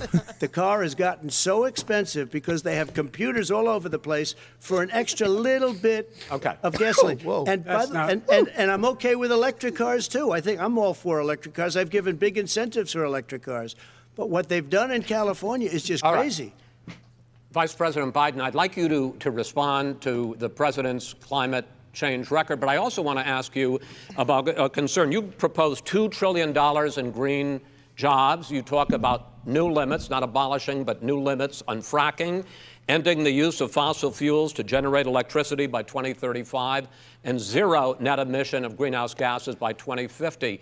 The president says a lot of these things would tank the economy and cost millions of jobs. He's absolutely wrong, number one. Number two, if in fact, you don't when, get to just say during our that administration, the Recovery and Act, have I it was be able to, I was true. in charge, It's not able to wrong. bring down the cost of renewable energy to cheaper than or as cheap as coal and gas and oil. Nobody's going to build another coal-fired plant in America. No one's going to build another oil-fired plant in America. They're going to move to renewable energy, number one. Number two, we're going to make sure that we are able to take the federal fleet and turn it into a fleet that's run on their electric vehicles. Making sure that we can do that, we're going to put 500,000 charging stations and all of the highways that we're going to be building in the future. We're going to build an economy that, in fact, is going to provide for the ability us to take 4 million buildings and make sure that they, in fact, are weatherized in a way that, in fact, they'll emit significantly less gas and oil because the heat will not be going out. There's so many things that we can do now to create thousands and thousands of jobs. We can get to net zero in terms of energy production by 2035. Not only not costing people jobs, creating millions of good paying jobs, not $15 an hour, but prevailing wage by having a new infrastructure that in fact is green. And the first thing I will do, I will rejoin the Paris Accord. I will join the Paris Accord because with us out of it, look what's happening. It's all falling apart. And talk about someone who has no relationship with foreign policy. Brazil, the rainforests of Brazil are being torn down, are being ripped down. More carbon is absorbed in that rainforest than every bit of carbon that's emitted in the United States. Instead of doing something about that, I would be gathering up and making sure we had the countries of the world coming up with $20 billion and say, here's $20 billion. Stop tearing down the forest. And if you don't, then you're going to have significant economic consequences. What about the argument that President Trump basically says that you have to balance environmental interests and economic interests, and he's drawn his line? Well, he hadn't drawn a line. He still, for example, makes sure that he wants to make sure that methane's not a problem. You can now emit more methane without it being a problem. Methane. This is a guy who says that you don't have to have mileage standards for automobiles that exist now. This is a guy who says that, well, the fact that it's all true. And here's the deal. He's talking about the Green New Deal, and it's not $2 billion or $20 billion, as you said. It's Donald Trump is coming $100 trillion. I'm talking about where they want to rip down buildings and rebuild the building. It's the dumbest, most ridiculous. Where airplanes are out of business, where two-car systems are out, where they want to take out the cows too. You know, that's not true either, right? This is a $100 trillion. That's what he needed to do. That's more money than our country could make in 100 years if we not the case. All right, let me destroy our because I actually wait a minute, sir. I actually have studied your plan, and it includes upgrading 4 million buildings, weatherizing 2 million homes over 4 years, building 1.5 million energy-efficient homes. So the question becomes: the president is saying, I think some people who support the president would say that sounds like it's going to cost a lot of money and hurt the economy. What it's going to do is going to create thousands and millions of jobs, good-paying jobs. Let him finish, sir. He doesn't know how to do that. $100 billion. The fact is, it's going to create millions of good-paying jobs, and these tax incentives for people to weatherize, which he wants to get rid of. It's going to make the economy much safer. Look how much we're paying now to deal with the hurricanes. By the way, he has an answer for hurricanes. He said maybe we should drop a nuclear weapon on them. They may. I never said that. That's what he did say. You made it up. And here's the deal. You make up a we are going to be in a position where we can create hard, good jobs by making sure the environment is clean and we all are in better shape. We spend billions of dollars now, on floods, hurricanes, rising seas. We're in real trouble. Probably the best comment I've read all night. Midwest with these the problem storms with the that come Biden through and wipe out position. entire he sections thinks he can and use the language in of Iowa. Democratic, They're because what's of in the Washington Post warming. and voters care. We make up 15% what the fuck's the Paris of the Accord? What does it world's actually problem. mean? What does it do? Why is it good? But the rest of the world, we've got to get them to come along. That's why we have to get back into the Paris Accord. All right, gentlemen. Wait a minute, Chris. So why didn't he do it for 47 years? You were vice president. Why didn't you get the world? China sends up real dirt into the air. Russia does. India does. They all do. We're supposed to be good. And by the way, he made a couple of statements. The Green New Deal is $100 trillion. That is not not $20 my billion. plan. That's the Green New you want to rebuild Deal every is building. Not my plan. You want to rebuild every. If he knew anything about, he made a statement about the military. He said I said something about the military. He and his friends made it up, and then they went with it. I never said it. Okay. That is what not he true. did Sir, is he you're done in said this segment. he called the military Mr. Vice President, stupid bastards. I and he did said not it on say tape. that. He said Mr. stupid Please, bastards. He sir, said it. stop. I would never I say would that. Play Stop. it. Play it. Go ahead. Biden, that Mr. video Vice exists, President, dude. That video literally answer exists, dude. His final question. The final question is, I can't remember which of all his rantings. was the I'm final question. having a little trouble myself, but Dude, and about the economy Biden saying and about this everything question he's of what being it's going to accused cost. of is just false and doesn't economy. exist is starting to I mean, the piss Green me New off. Deal Some and the of it idea is of true, dude. what your Yeah. environmental changes. You're will better be. off just Green admitting New it and Deal minimizing will it than just pay lying for about it. itself as we move He's forward. explained to me We're what not you're- going to build plants that, in fact, are great polluting plants. So do you We're going to support build the Green New Deal? Pardon me? Do you support? No, I don't support the Green Oh, New Deal. you don't? Oh, well, that's a You big let- statement. I That support means you the just Biden. lost the radical left. I Like, support you the don't. Biden plan that I put forward. Okay. The Biden plan, which is different than what He did just calls say he the doesn't support radical the Green New Deal. All right, gentlemen. Final Who cares? segment. He said the stupid bastard Election video, which integrity. we've all As probably we seen meet doesn't exist. tonight, Why would he say that? millions of Americans Why would he say are that? receiving mail-in ballots or going to vote early. How confident should we be that this will be a fair election, and what are you prepared to do over the next 5+ weeks, because it'll not only be to Election Day, but also counting some ballots. I agree. Trump should have mail-in taken. ballots I mean, after Biden Election should have Day. taken What credit are you for the stupid prepared bastards to video do because to it wasn't reassure bad. the American people that the next say, president yeah, I was trying to make a will joke be and the it came across legitimate poorly. I winner apologize. of this That's election. it. Case In closed. this final Just joking segment, around. Case Mr. closed. Vice President, you go first. Prepared to let people vote. They should go to iwillvote.com, decide how they're going to vote, when they're going to vote, and what means by which they're going to vote. His own Homeland Security Director, and as well as the FBI Director, says there is no evidence at all that mail-in ballots are a source of being manipulated and cheating. Meanwhile, They said everybody that. watches the Project Veritas The fact is that videos there are the going to be past 2 millions of days. people because of COVID that are going to be voting by mail-in ballots, like he does, by the way. He sits behind the Resolute desk and sends his ballot to Florida, number one. Number two, we're going to make sure that those people who want to vote in person are able to vote because enough poll watchers are there to make sure they can socially distance. The polls are open on time, and the polls stay open until the votes are counted. And this is all about trying to dissuade people from voting because he's trying to scare people into thinking that it's not going to be legitimate. Show up and vote. You will determine the outcome of this election. Vote, vote, vote. If you're able to vote early in your state, vote early. If you're able to vote in person, vote in person. Vote whatever way is the best way for you, because he cannot stop you from being able to determine the outcome of this election.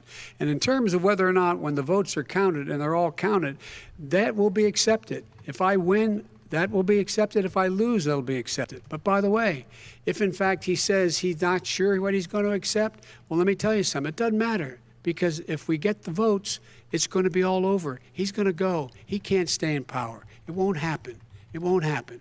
So vote. Just make sure you understand you have it in your control to determine what this country is going to look like the next 4 years. Is it going to change, or you get 4 more years of these lies? Mr. President, 2 minutes. So when I listened to Joe talking about a transition, there's been no transition from when I won. I won that election.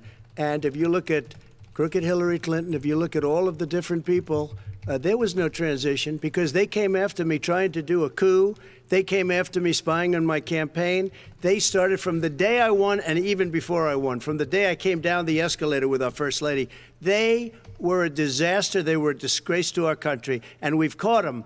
We've caught them all. We've got it all on tape. We've caught them all. And by the way, you gave the idea for the Logan Act against General Flynn. You better take a look at that, because we caught you in a sense. And President Obama was sitting in the office. He knew about it, too. So don't tell me about a free transition.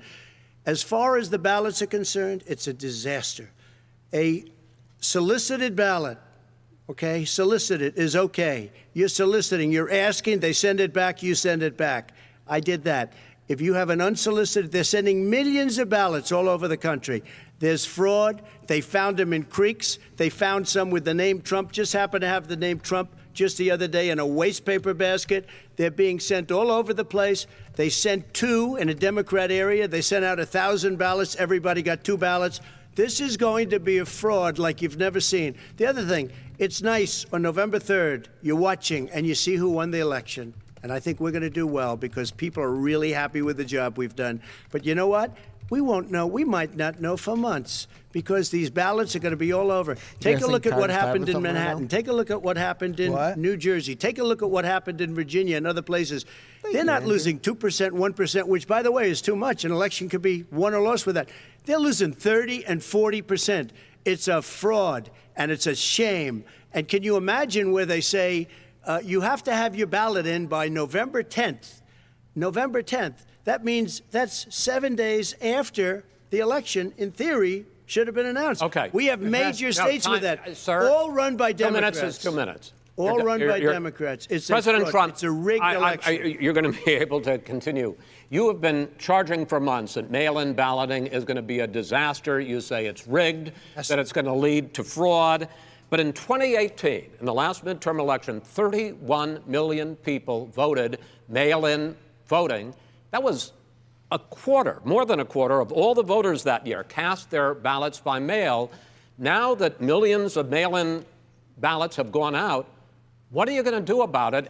And are you counting on the Supreme Court, including a Justice Barrett, to settle any dispute? Yeah, I think I'm counting on them to look at the ballots, definitely. I hope we don't need them in terms of the election itself. But for the ballots, I think so. Because what's happening is incredible. I read today, where at least 1% of the ballots for 2016 were invalidated.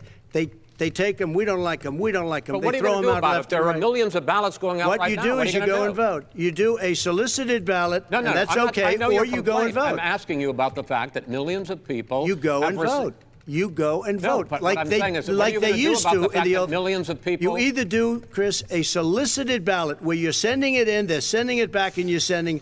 They have mailmen with lots of it. Did you see what's going on? Take a look at West Virginia. Mailmen selling the ballots. They're being sold. They're being dumped in rivers. Because it was never so this is a horrible thing for our country. This is not going to end well. This is not going to end well. 5 states have had mail-in ballots for the last decade or more. 5, including 2 Republican states. And you don't have to solicit the ballot. It's sent to you. It's sent to your home. What they're saying is that it has to be a postmark by the time, by Election Day. If it doesn't get in till the 7th, 8th, 9th, it still should be counted.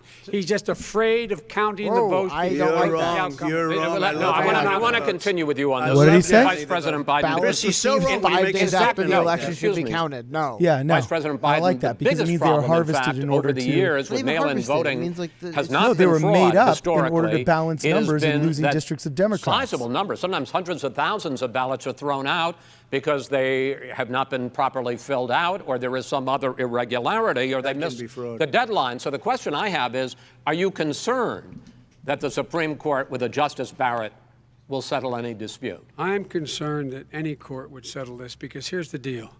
When you get a ballot and you fill it out, you're supposed to have an affidavit. If you didn't know, you have someone say that this is me. You should be able to, if in fact you can verify that's you before the ballot is thrown out, that's sufficient to be able to count the ballot because someone made a mistake and not dotting the correct I. Who they voted for, testify, say who they voted for, say it's you. That is totally legitimate. All right. Excuse me, Chris, when you have 80 million ballots I have a final sending question. and swamping the system, you know it can't be done. You know it can't, and already there's been so fraud. Now, mail service delivers wait a minute, gentlemen. The final question is: in 8 states, we can keep talking. In 8 states, election workers are prohibited, currently by law, 8 states, from even beginning to process ballots, even take them out of the envelopes and flatten them until Election Day. That means that it's likely, because there's going to be a huge increase in mail-in balloting, that we are not going to know on election night who the winner is, that it could be days, it could be weeks. Could be months. Until we find out who the new president is. So first for you, sir, finally for the vice president, I hope neither of you will interrupt the other. Will you urge your supporters to stay calm during this extended period, not to engage in any civil unrest? And will you pledge tonight that you will not declare victory until the election has been independently certified? President Trump, you I'm go first. urging my supporters to go into the polls and watch very carefully, because that's what has to happen. I am urging them to do it. As you know, today there was a big problem. In Philadelphia, they went in to watch. They're called poll watchers, a very safe, very nice thing. They were thrown out. They weren't allowed to watch. You know why? Because bad things happen in Philadelphia, bad things. And I am urging my people. I hope it's going to be a fair election. If it's a fair election, I am 100% on board. But if I see tens of thousands of ballots being manipulated, I can't go along with that. And I'll tell you what, does that from mean, a common sense, does that mean you're going to tell your people to take to the street? It means you have a fraudulent election. You're sending out 80 million ballots. They're not equipped to. These people aren't equipped to handle it. Number one. Number two, they cheat.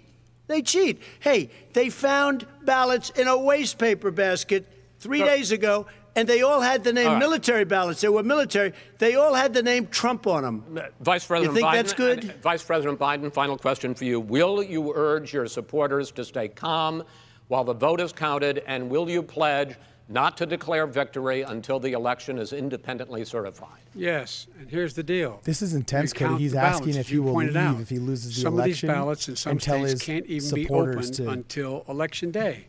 And if there's thousands of ballots, it's going to take time to do it. And by the way, our military, they've been voting by ballots since the end of the Civil War, in effect.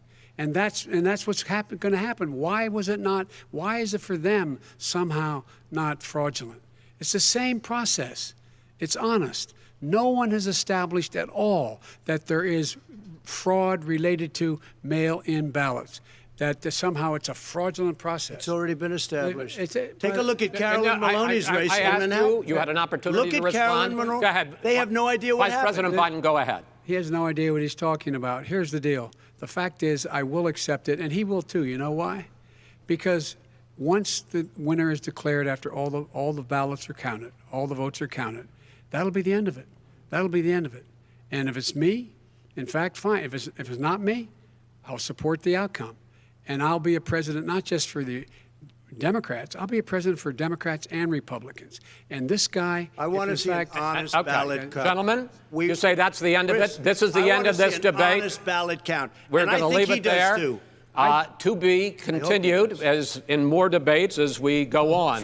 President Trump literally got the last word. Vice President Biden, it's been an interesting hour and a half. I want to thank you both for participating in the first of 3 debates that you have agreed to engage in. We want to thank Case Western Reserve University and the Cleveland Clinic for hosting this event. The next debate, sponsored by the Commission on Presidential Debates, will be 1 week from tomorrow, October 7th, at the University of Utah in Salt Lake City. The 2 vice presidential nominees, Vice President Mike Pence and Senator Kamala Harris, will debate at 9 p.m. Eastern that night. We hope you watch. Until then, thank you and good night. So, let's just get down to brass tacks here, right? Wow. I think Trump botched that last answer. Dude, I think they both botched the entire debate.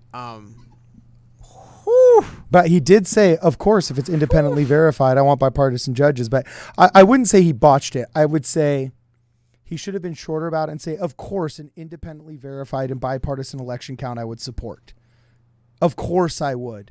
But it better be bipartisan. Who cares? Who is voting for Trump that's like offended by the notion that Trump wouldn't fight to the last man, so to speak, and vice versa? No, because Hillary Clinton said, Joe Biden, don't accept any results. Fight to the last man, basically, is what everyone's saying. It's like this is a bipartisan opinion. Yeah, okay. Dude, okay. Fine. Basic body language, man-to-man body language. If you didn't understand English and you watched this debate, you'd think it was the big, tall guy on the left mopping the floor with the old man on the right. I wouldn't even say that, dude. They basically both... Old man scared a big man. They both came across... Trump came across in almost... Biden basically established that I'm willing to become an inferior knockoff of Donald Trump with my same... Dude, every single time Joe Biden should have became accountable or should have been accountable for something, he wasn't. Everything about his son, a lot of that stuff isn't debunked. It's like bipartisan Senate committees or whatever. Like, I don't know why he the entire. You realize why Trump? Do you know why? Like, do you notice how Trump kept bringing up Biden's son over and over and over and over and over and over again? He just kept doing it. Dude, Joe Biden prepped that moment. You could tell Joe Biden practiced for a week.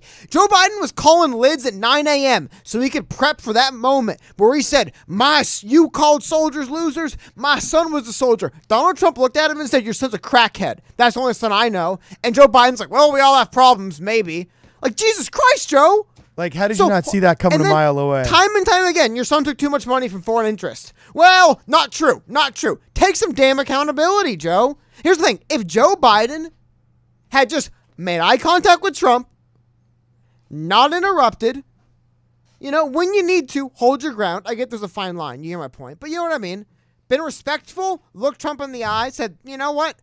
I'm the adult in the room. Would have went a long way. Instead, Joe Biden got on his knees and started punching him in the balls the same as Trump does. Like, what the hell is this? What, Joe Biden? Does Joe Biden really think what I want to see is him tell Trump to shut the hell up? Maybe it's what Resistance Twitter wants to see. I want to see an adult in the room. Yeah. I don't want to see someone who's like, oh, I can't wait to see a different kind of corrupt politician who acts just like Donald Trump. We'll take Biden's version of corrupt. Dude, I want to look at the fact checker already saying, claim children aren't vulnerable to coronavirus. They're purposely taking out of context what he said. You know what I'm saying? And now they're fact checking Trump first because they're running interference for Biden because he didn't do his job. Well, his job was to get up there and say, look, don't come after my son, okay? And this newspaper and this person debunked your claims. Whereas when you say, oh, that's all been debunked. Oh, that's not true. That's not true. That's not true. Well, you also said, oh, that's not true to the video I just saw last week of you calling the military a bunch of stupid bastards. But the problem is that... So when all you say is that's not true, that's not true, that's not true, that's not true, all of your that's not trues become the boys that cried wolf. You got to admit to something. And if you would have just said, yeah, I was joking around and trying to be rough and tumble with the military. It came across wrong. And when I was trying to be, joking with these guys, it came across as inartful and I apologize. That's it. And now when you say, oh, that's not true, we actually believe you. But when you say it's not true to every accusation, we just think it's not trues really mean I don't like it. Yeah. Like, Trump's going to talk shit the whole debate. I was just looking for the one moment where Joe Biden didn't stoop to Trump's level, and he stooped to Trump's level every single time. That was really frustrating and annoying. The whole first hour of debate was about coronavirus, which is like literally just like, I understand it, but literally it's an argument of hypotheticals. Hypothetically, what Joe Biden would have hypothetically done is one thing, I guess. A lot of time was wasted talking about, and I don't know. Like, I was hoping this would have been the debate where Joe Biden actually did establish that he was the adult here. That it was like, look, Trump is like this wild animal, basically. But look, I'm Joe Biden. I've been in politics forever. I know how this stuff's done. Like, what? Does Joe Biden telling his opponent to, like, shut the hell up, man? You're the worst ever? Is that Joe Biden, really? Maybe that is Joe Biden, but is that, like, debate state? I didn't think it was, dude. I did not, like, every time it looked like Joe, because you think, Trump was Trump. Trump was Trump from 2016. Did the same thing. He fought with the moderator for no reason, steamrolled him the whole time. It was Trump from 2016. But now we know that we have the save on version of Trump from 2016 was Joe Biden. Hey, can we less see available to media? Can we see what Donald Trump Jr. is saying? Because obviously, honestly, probably not. Because that's CBS. Ah, dang it. This is no longer public access to the debate. This is CBS's exclusive election coverage. Their little Matrix robots will blow us out of existence. Yeah. I don't know. I just, like, it wasn't like Joe Biden lost the election. You know what I mean? But I'm just saying, like, it kind of disappointed me that there was multiple opportunities for him to kind of own up to something and establish that, like, look, I am where in that debate did it look like Joe Biden was the return to normal candidate? When he was telling Trump to shut the hell up, or when they were yelling at each other and arguing over each other? When was he the return to normal candidate in that 2-hour debate? I don't know. Yeah. I just thought it was like Donald Trump was going to just be Donald Trump for 90 minutes or 2 hours, whatever it was. There was no other outcome possible there. If that was going to happen, like, here's what it is. I don't know how we could have gained or lost voters realistically. Maybe a little bit. So how do you think this? I don't know. I was disappointed in the fact that I thought Joe Biden would have established the fact that he wasn't I don't know. That like basically what Joe Biden did is he legitimized what Donald Trump's done to politics. Joe Biden just said, "Yep, that's politics now." Even me, Joe Biden, being here 47 damn years, I'm going to come out here, act a fool, because that's what Trump says we have to do now, and that's what I guess I'm going to do. I don't know. That bothered me, realistically. I'm not going to lie. Yeah. That bothered me. And it makes me wonder, that's, when Donald Trump says all of these leaders have bowed down to China and just ceded ground, economic ground in the Paris Climate Accords, ceded economic ground in NAFTA, and basically given away our manufacturing to somebody else, due to our ruling class of people just like Biden, who's been in office for 40 years. Well, when they watch a performance like that, when a big barreling guy comes in at you and all you do is say, you know what? I can't believe this. Oh, look at these misbehaved kids. Like, you're only proving them right. If you say that Donald Trump is just a big bully and then you let him bully you, when Donald Trump comes out there and says, look, our government's been bullied by China for 50 years, and these politicians have given away American manufacturing because they allowed themselves to get pushed around and bullied, and then he pushes you around and bullies you on national TV, sold, sealed, delivered. Yeah, but I mean, it's debate one, right? But like realistically, how about this? This was fascinating, I thought. Correct me if I'm wrong, chat. I think I remember this correctly. Chris Wallace said Black Lives Matter and brought them up directly. Both candidates, he actually asked that question specifically to Biden. Both candidates talked about violence and protest. I believe neither Donald Trump or Joe Biden said Black Lives Matter. Let me know if I'm wrong, chat. I believe that's true. That's interesting to me, dude. Whatever opinion you have of Black Lives Matter, it's something people are talking about in this country. The fact that neither candidate said those words. Trump was the first person. Trump put the onus on Biden when he brought up the stuff on the street. I thought, here's the thing. I thought, like, I don't want to get too far into sports analogies, right? But like an NFL game, for example, realistically, NFL games, you got two pro NFL teams, like 95% of the plays in the middle of the game, they're football teams, right? But there's like the 3 or 4 plays that basically decide the game, right? Yeah. Like that, like the one catch you make or don't make, right? I think debates are the same. They're going to hold their own. They both had moments to really, like, this was their moment, right? When Trump was asked about, it was confusing in the, I'm not making excuses for Trump, like, it was confusing in the moment for the listener. So I don't know what Trump even meant exactly. It sounded stupid. But when he was asked to directly condemn, he said, ask me who to condemn. Tell me the name. I'll condemn them. And then they said a bunch of things. They brought up Proud Boys. He said, like, well, Proud Boys, stand by and stand down. Something like that. Yeah. Like, dude, what the hell is this? That was his moment to really do something. He blew it. That was stupid. One, right? Again, like I brought up before, Joe Biden really prepped his moment about that Atlantic article a few weeks ago about Trump calling dead soldiers stupid. Trump blew that up by immediately just saying, the only son I know is the one who's a crackhead. And Biden just addressed it immediately. So that kind of diffused Biden's whole little rah-rah thing there. Yeah. And really, I felt like every time, like, there was that play to win the game, they both blew it. Like, they both just, like, didn't do good.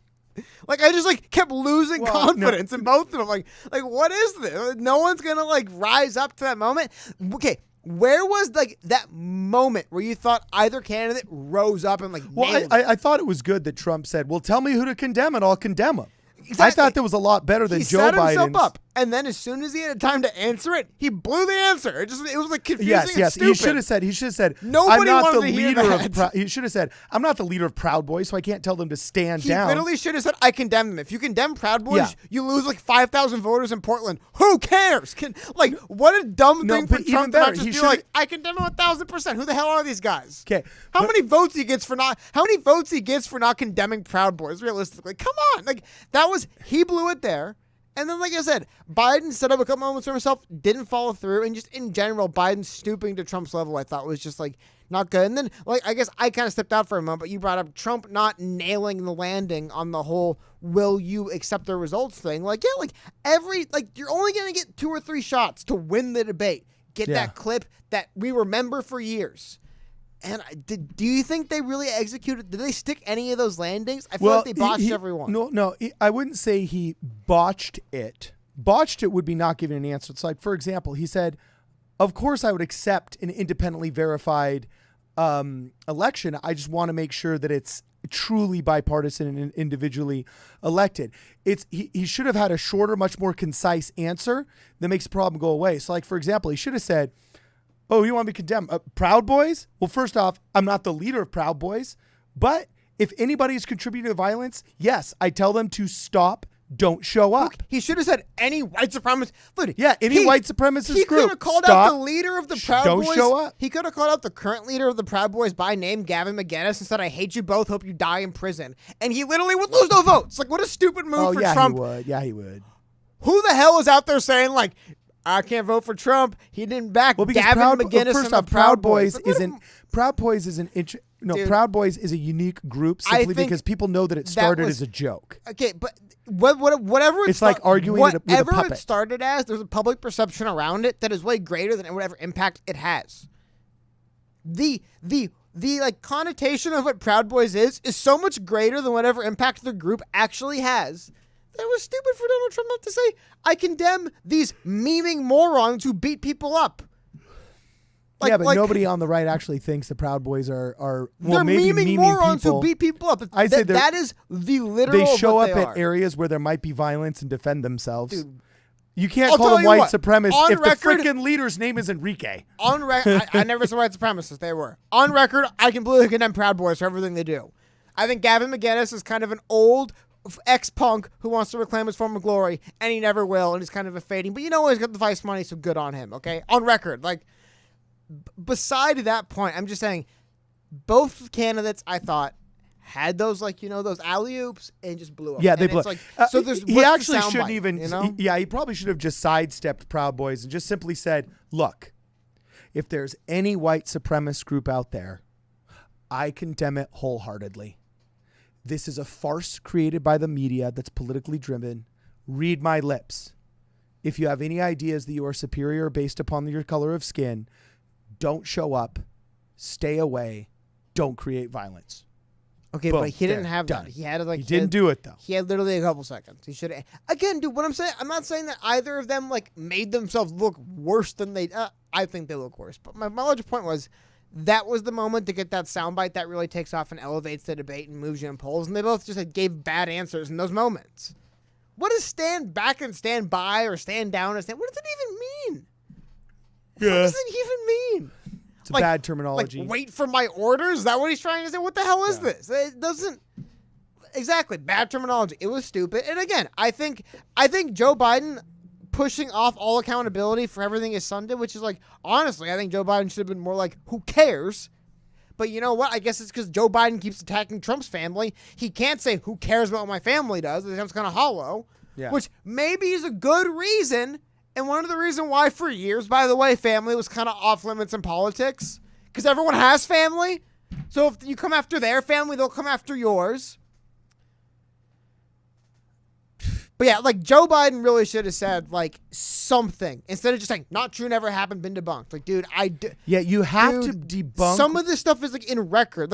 Hunter Biden in an interview said, I would not have that job of Burisma if my last name wasn't Biden. Joe Biden can even say, look, I can see it appears bad, but trust me. He just said it's false. But the thing is hold on. Sorry, the thing I'm saying is the point I'm bringing up is this.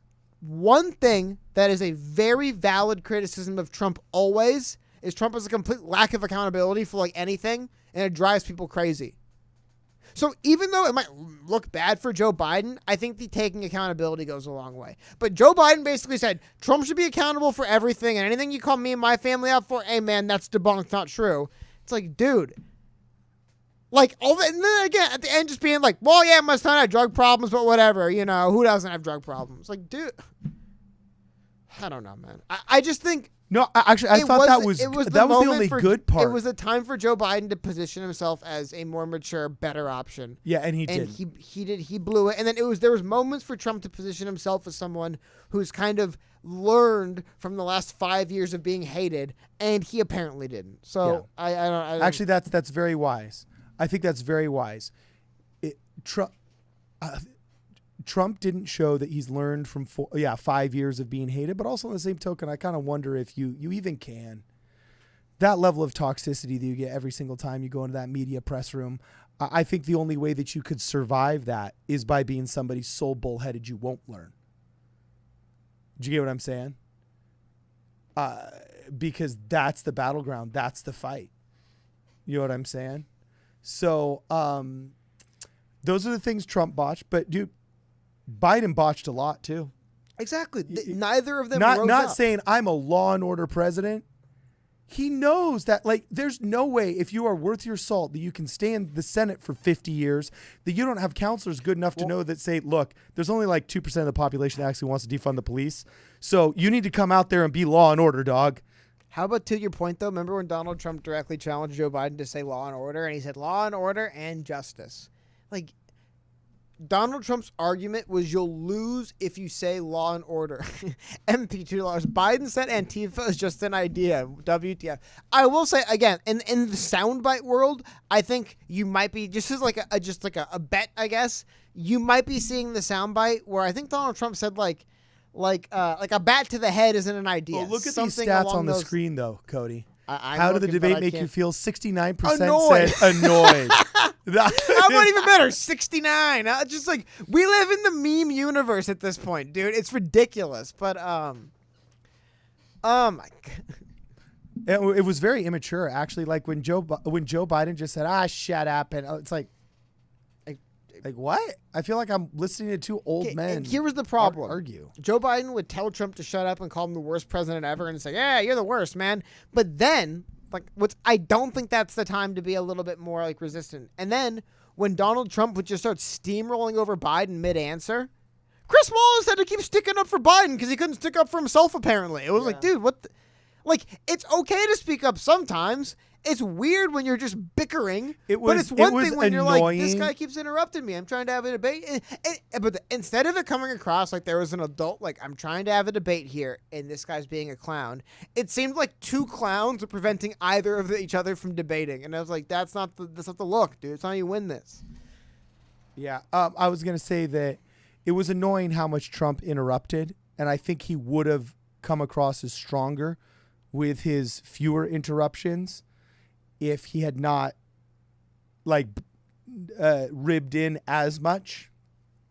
But what do you think about that, though? Like, seriously, Chris Wallace had to keep sticking up for Joe Biden. Do you think it's a good or bad thing for Biden? He looked like he got bee-slapped by the orange man. But the thing is, it was like Trump was being rude, but at the same time, it's like, why is the moderator standing up for you, Joe? Yeah, if Joe Biden would have simply said, it's like a negative on both. Donald, you're being rude. Let me finish. He couldn't, though. If you would have just pointed at him and said, Donald, you're being rude. But Trump let me finish. Him, you know that. He would do what I'm doing right now and just talk over him. Like, he wouldn't be able to do that. I don't know. Chris Wallace was able to tame him. No, he wasn't. Donald Trump, there was 2 or 3 times Chris Wallace got him to shut up. Oh, hey, you know what? 50% is good for the moderator, right? Dude, yeah, well, he's the moderator this election debate. Season, yeah. Okay. There was multiple times where Chris Wallace kept trying to interrupt Trump, and Trump won out.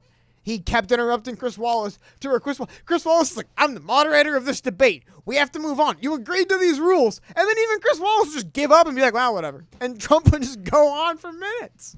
Yeah, here's the big question, Cody. Ratings gold, someone mentioned. This is ratings gold. Hey, I don't remember the last time I watched even Trump Hillary. I'm like, dude, I don't care what these people say. They're both idiots. I'm glad I watched this because, like, again, like I kind of jokingly said it, like, dude, if I'm the Chinese right now, dude, I'm getting those jets and I'm getting those carrier groups ready to start taking islands in the South Chinese Sea there, because, like, dude, these Americans are idiots. So they got two grandpas yelling at each other. That's their leadership. So here's the question: who do you think won, and how did it help or hurt them? Dude, like I said, I don't think we know who won this debate. I don't think either candidate won. I really don't. Really? I leave this debate thinking less of both candidates. That's fine. Yeah, I feel like Trump has learned nothing, and a lot of the valid criticisms from the last 5 years remain valid. I feel like the only thing Joe Biden's learned is that apparently he needs to be as bad as Joe Biden. I mean, as Donald Trump, I guess. So... See, yeah. I've come around on that. I used to wish that Donald Trump would be more, quote, presidential and all that other stuff, but I've realized that you can't be. You can't be in this media climate. How about that, though? How about this? Seriously, Antifa was brought up directly by name by both candidates. Black Lives Matter wasn't. Those are both things people want to talk about. Like, why didn't Joe Biden say he supports Black Lives Matter? He didn't. He was given an opportunity to, and he didn't directly, right? Like, why was that? People care about, like, Black Lives Matter is probably like one of the most important issues near the top. Like, they're like COVID with people. Chris Wallace brought it up. I thought that was weird. I did. Joe Biden didn't directly say, I support Black Lives Matter. Donald Trump didn't come out and say, I condemn Black Lives Matter, or whatever Donald Trump's stance is, like it's bad or whatever. Neither of them did it. To me, I feel But like here's the thing. I feel like Donald Trump didn't lose support for anything he said, but I feel like Biden lost support because he condemned socialism, which the progressives aren't going to like, and he said, I don't support the Green New Deal. Biden condemning socialism's news to somebody? Like, dude. It's the first time it was done in a debate. No, it wasn't. Biden consistently argued these same points through the primary, which he won. Yeah, it's not a socialism's not a popular position overall in the Democratic Party. It isn't. So Joe Biden won the primary, in part. I mean, like, here's the thing. I think, you know what? I don't think anybody won. But this is what I'll say. I think the overall sound bites might stack up to a net positive. Negative for Biden. Overall, it might be worse for Biden. I don't know if like Trump wins, but I think overall there was. I don't even know. It's just like I don't know what soundbite you could get from Trump that'd be like bad for Trump. Like he's been accused of everything already. He's allegedly been caught in tape saying everything already. Like I don't know what like would change somebody's mind on Trump. Like I really don't. But I feel like Biden, in my eyes, kind of showed that he's going to stoop to Trump's level. And he's going to just be a guy who yells and shouts and denies everything and deflects all accountability. Which, you know what? That's exactly what I want to see. I want to see somebody who's corrupt as hell, denies all accountability, and lies, but's an establishment crony instead of an outsider billionaire. That's what I want to see, dude. That's going to move me to the polls. Yeah, he didn't generate enthusiasm. I didn't really see Biden generating enthusiasm for his cause, and I didn't see him doing anything substantive to debunk the worst stereotypes about him. Wait, what about that too? Sorry, I want to ask you. The Burisma scandal. No, what about Biden literally saying he never called the troops stupid bastards? Oh, yeah. Like, that was weird, right? Like, you should have said like that was... And what's so funny is the fact checkers didn't start with that. That was the most glaringly obvious lie up there. But it was like, hey, like saying I never said it, and it's like, dude, I just watched the tape literally like 72 hours ago. Yeah, I didn't hate him for it. It's just weird. Like, why would he deny it? To me, it became obvious when I was watching that tape that he was trying to be rough and tumble. I think in his mind, just like he was stupid and he thought, I'm going to play the Latino Despacito and I'm going to get the Latinos to like me.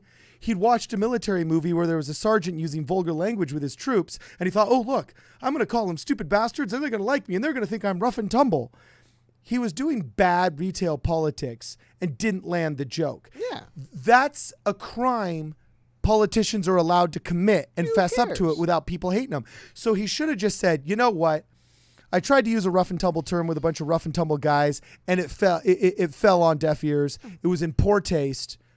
Won't do that again. Even just I was joking. I was joking. It was obviously a joke, which is what Trump said, by the way. Yeah, it was obviously a joke. But not saying it never happened. It's just like weird. What? Like that's as bad as like, yeah, he suicided himself, stabbing himself in the back twice in a park in the middle of the night. It's like, at least make up a story. Like the mafiosos did. Oh, yeah, I think I saw two guys running over there. Oh, yeah, those guys. You know what I'm saying? Like, I mean. Well, it was just, I don't know. It was just weird. But again, like, exactly. Like, neither one of these guys really hit it out of the park when they should have. I wish I could look and see what literally the top tweet is. So I could show you guys literally what tweet is the most views. Because it's hard to see too. Yeah, so I'm just scrolling through the general algorithm on Twitter. It's hard because time, right? Stuff posted longer ago is gonna have more views. I'm definitely gonna keep an eye out and see what actually. I'm curious. I mean, what do you think? Obviously, Cardin, one thing is gonna stand out is the soundbite or the clip that rises. Honestly, I think it's going to be Trump's weird answer to the Proud Boys white supremacist thing that's going to be all you hear about in the media. Or I think the tax returns, though, just because the tax return moment was kind of weird. I saw you flipping through it when you were on the screen where he's like, "Oh, I paid millions in taxes." Okay, I think were you trying to make a reference to all the other incidental taxes you pay? Like his gas bill, just the petroleum tax is probably millions. You know what I'm saying? But that seemed like, to me, I think all of us just expect that if you're getting into politics now, you're going to have to make visible your tax returns. It's going to be perceived as an issue of transparency. And though it's not required by law, we all should just get used to it. And so defending that, it's okay to say, look, I only paid $750 in taxes because I have a fiduciary responsibility to my company to save as much on taxes as I can. And there's so many loopholes that a guy like me who picks up real estate can actually end up only paying $750 in taxes. Get mad at Joe Biden for signing all those laws over the past 50 years. Don't get mad at me. Oh, hey, you know what, dudes? Look at this. This is a classic. This is a throwback debate topic. Speaking time. Honestly, a minute and 14 seconds, or was it minute 18 seconds? No, what's my math? Whatever, you see my point. That's closer than I would have thought the difference would have been. You see that in speaking time? Yeah, well, how do you measure how much time the interjection kept? Do you add that together? Yeah. How do you measure, Joe Biden or Donald Trump badgering you, Do you think this changed any minds? We got 3 minutes left here. It's not going to change any minds, dude. Actually, the only I probably overall lost more respect for Biden than Trump in these debates. Oh, yeah. Running away from Biden was biznatch slapped, dude. Like, all he has to, I don't know. He was B-slapped. You know what the problem is, though? He's kind of backed into a corner because, attacking Trump for his family and corruption is a big part of, the attack on Trump. But it's because I'm not going to lie, I don't think it's the biggest thing in the world. But it's it does bother me in general that politicians' families enrich themselves off their family being in politics. Hunter Biden admitted as much. Records come out showing he enriched himself in politics. And then Joe Biden looking at the camera because he refuses to look at Trump, basically looking me dead in the eye and saying it's baloney. I go baloney in that, dude. I don't think that... I think the evidence is there, dude. And I'm sick and tired of politicians looking me in the eyes and telling me things I believe are baloney because, just shut up. I know better. And yeah. I got nothing but that from Joe Biden, I felt like, for the entire debate. I don't know how I could have felt any different about Trump. I didn't think I was going to feel any different about Joe Biden. I thought Joe Biden was going to go out there. He was going to have a couple, come on, man, moments, but overall be Joe Biden. But no. He immediately stooped to Trump's level. He immediately started doing the same stuff Trump does, and then did the thing that I think is the one thing you could always accuse Trump of doing, which is deflecting accountability, which he does. It's the one thing that always sticks on Trump because it's always true. He doesn't like taking accountability. And then seeing Joe Biden dance around accountability. Joe Biden refused accountability for when Trump said, the only reason I could write everything off in taxes is because of 8 years of Obama. And it's that's probably true.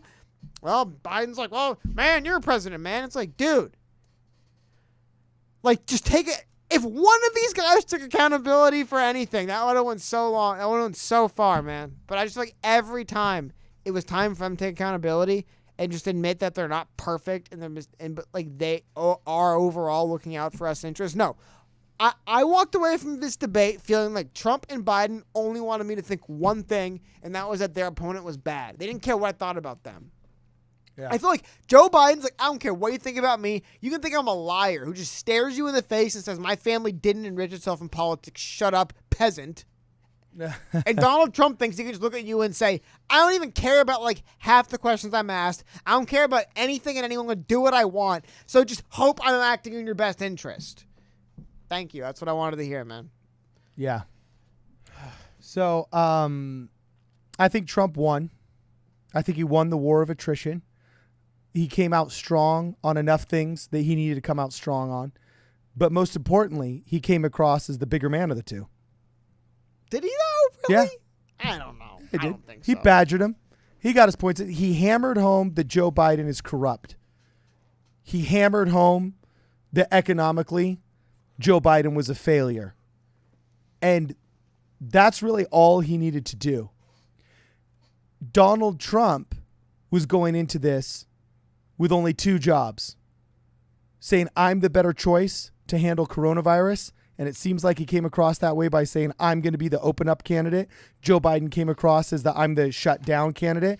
And right now people would vote, if they were given the choice, they would vote for Orange Man bad, even if they didn't like him, just to open up.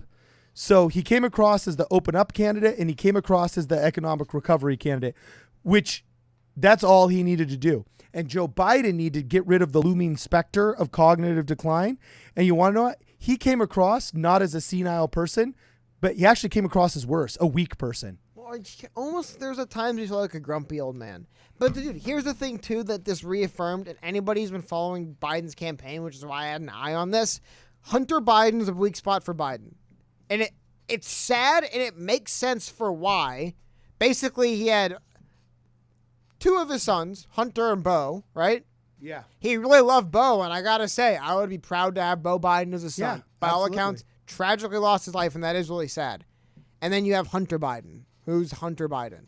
So I could see why Joe Biden is like, defensive of his kid, but it's like, it's Hunter Biden. But here's the thing. Maybe that, and this is what I've been saying for years, the Democrat type people, leave damn families out of this. Stop trying to, they kept saying, oh, Donald Trump Jr. is going to be in a jail cell next to his father. It's like, dude, what, none of these politicians have corrupt family members, you morons? It's going to come back around. Yeah, and the other thing that really... And here it is, coming back around, bringing families into this. Well, the mafia didn't bring families in if they didn't have to. Yeah, now here's a question, And though. it's come back around. And again, it's just accountability was the one thing I wanted to see from either guy. I saw none of it. Well, and you talk accountability. I'm going to do some fact checking right here. It bothered me that he said, I never called them stupid bastards when I saw the video. Yeah, we all did. We all saw the video. It bothered me that he said, he said nothing was wrong in Burisma, and we've got audio of Hunter Biden saying, I never would have gotten that job if my last name wasn't Biden. Not even audio. He said it in like 60 minutes. Yeah, exactly. It's like, and then the third one is, I'm going to Google. I don't know enough details on this. I confess this. But was Joe Biden discharged dishonorably due to cocaine? Not Joe Biden. Hunter Biden. Joe got real defensive about it. But how about this, though? Here's the video, Joe Biden. And again, I don't want... Look, 1 second. I just want to say one thing. He was discharged due to cocaine, and he claimed it was the result of smoking cigarettes that he had accepted from others, not knowing they had been laced with the drug. And Hunter got kicked out of a strip club for doing crack. So there's the third lie from Joe Biden. Here's the thing I want to show you. Oh, I did it wrong. If you go to YouTube and type in stupid bastards, at least for me, but dude, I have to imagine Trump is a good SEO team. What comes up first is Donald J. And I believe I'm not. Yeah, literally the first. And again, maybe it's my algorithm. I don't know. I think it literally is the first thing that comes up. Well, it's got 1.5 million views from 3 days ago, so it's going to be considered it's the most one relevant. And here we go. I'll play the video so you guys can hear it. Make sure nothing else playing. Yeah, and you guys can just hear it. Again. Two, I appointed Johnson to the academy. I just want you to know that. Let's clap for that, you stupid bastard. Obviously, you can kind of hear it, but trust me, there's like multiple angles. He said, "Clap, you stupid bastards." Anyone who watches that and goes like, "Man, that Biden's that dastardly Joe Biden," like yeah, like it was a joke, and you can argue if it landed or not, right? But the fact that Joe Biden denies it exists, and if you go to YouTube and look for it, it sends you right to Donald Trump's YouTube. Yeah. And again, Donald Trump made so many stupid, unforced errors there the whole time, too. Don't get me wrong. But I guess here's the thing. I really don't really care. Like, Donald Trump is Donald Trump. I thought Joe Biden had a chance to really impress me and change my opinion of Joe Biden in this election positively. Donald Trump did. I don't know. Unless Donald Trump was like on sedatives, I don't know what he'd changed about I thought about him. And I feel like Joe Biden just let me down big time in changing my perception of him. Like, he changed it all right. He taught me I'm going to get Trump either way. And I got to tell you, I lived in a children's hospital for a year. I have friends who lost children. It's the most unnatural grief that somebody can go through. So my heart completely empathizes and sides with Joe Biden on the parental platform. At the same time, you don't cope with the loss of one by defending the problems of the other. And the only time I actually liked Joe Biden when referencing his kids was when he said, look, yeah, my son had a problem with drugs, but you want to know what? He went out, he got help, and he beat it. dude, if I were inside the polling location where you had to say whether or not you were liking the guy by twisting the knob up or twisting it down, I would have been twisting it all the way in Joe Biden's favor. Because I respect so much more a man that says, yes, problems in life, especially with our family or families, exist. And my son got wrapped up in drugs, but he beat it and we're better now.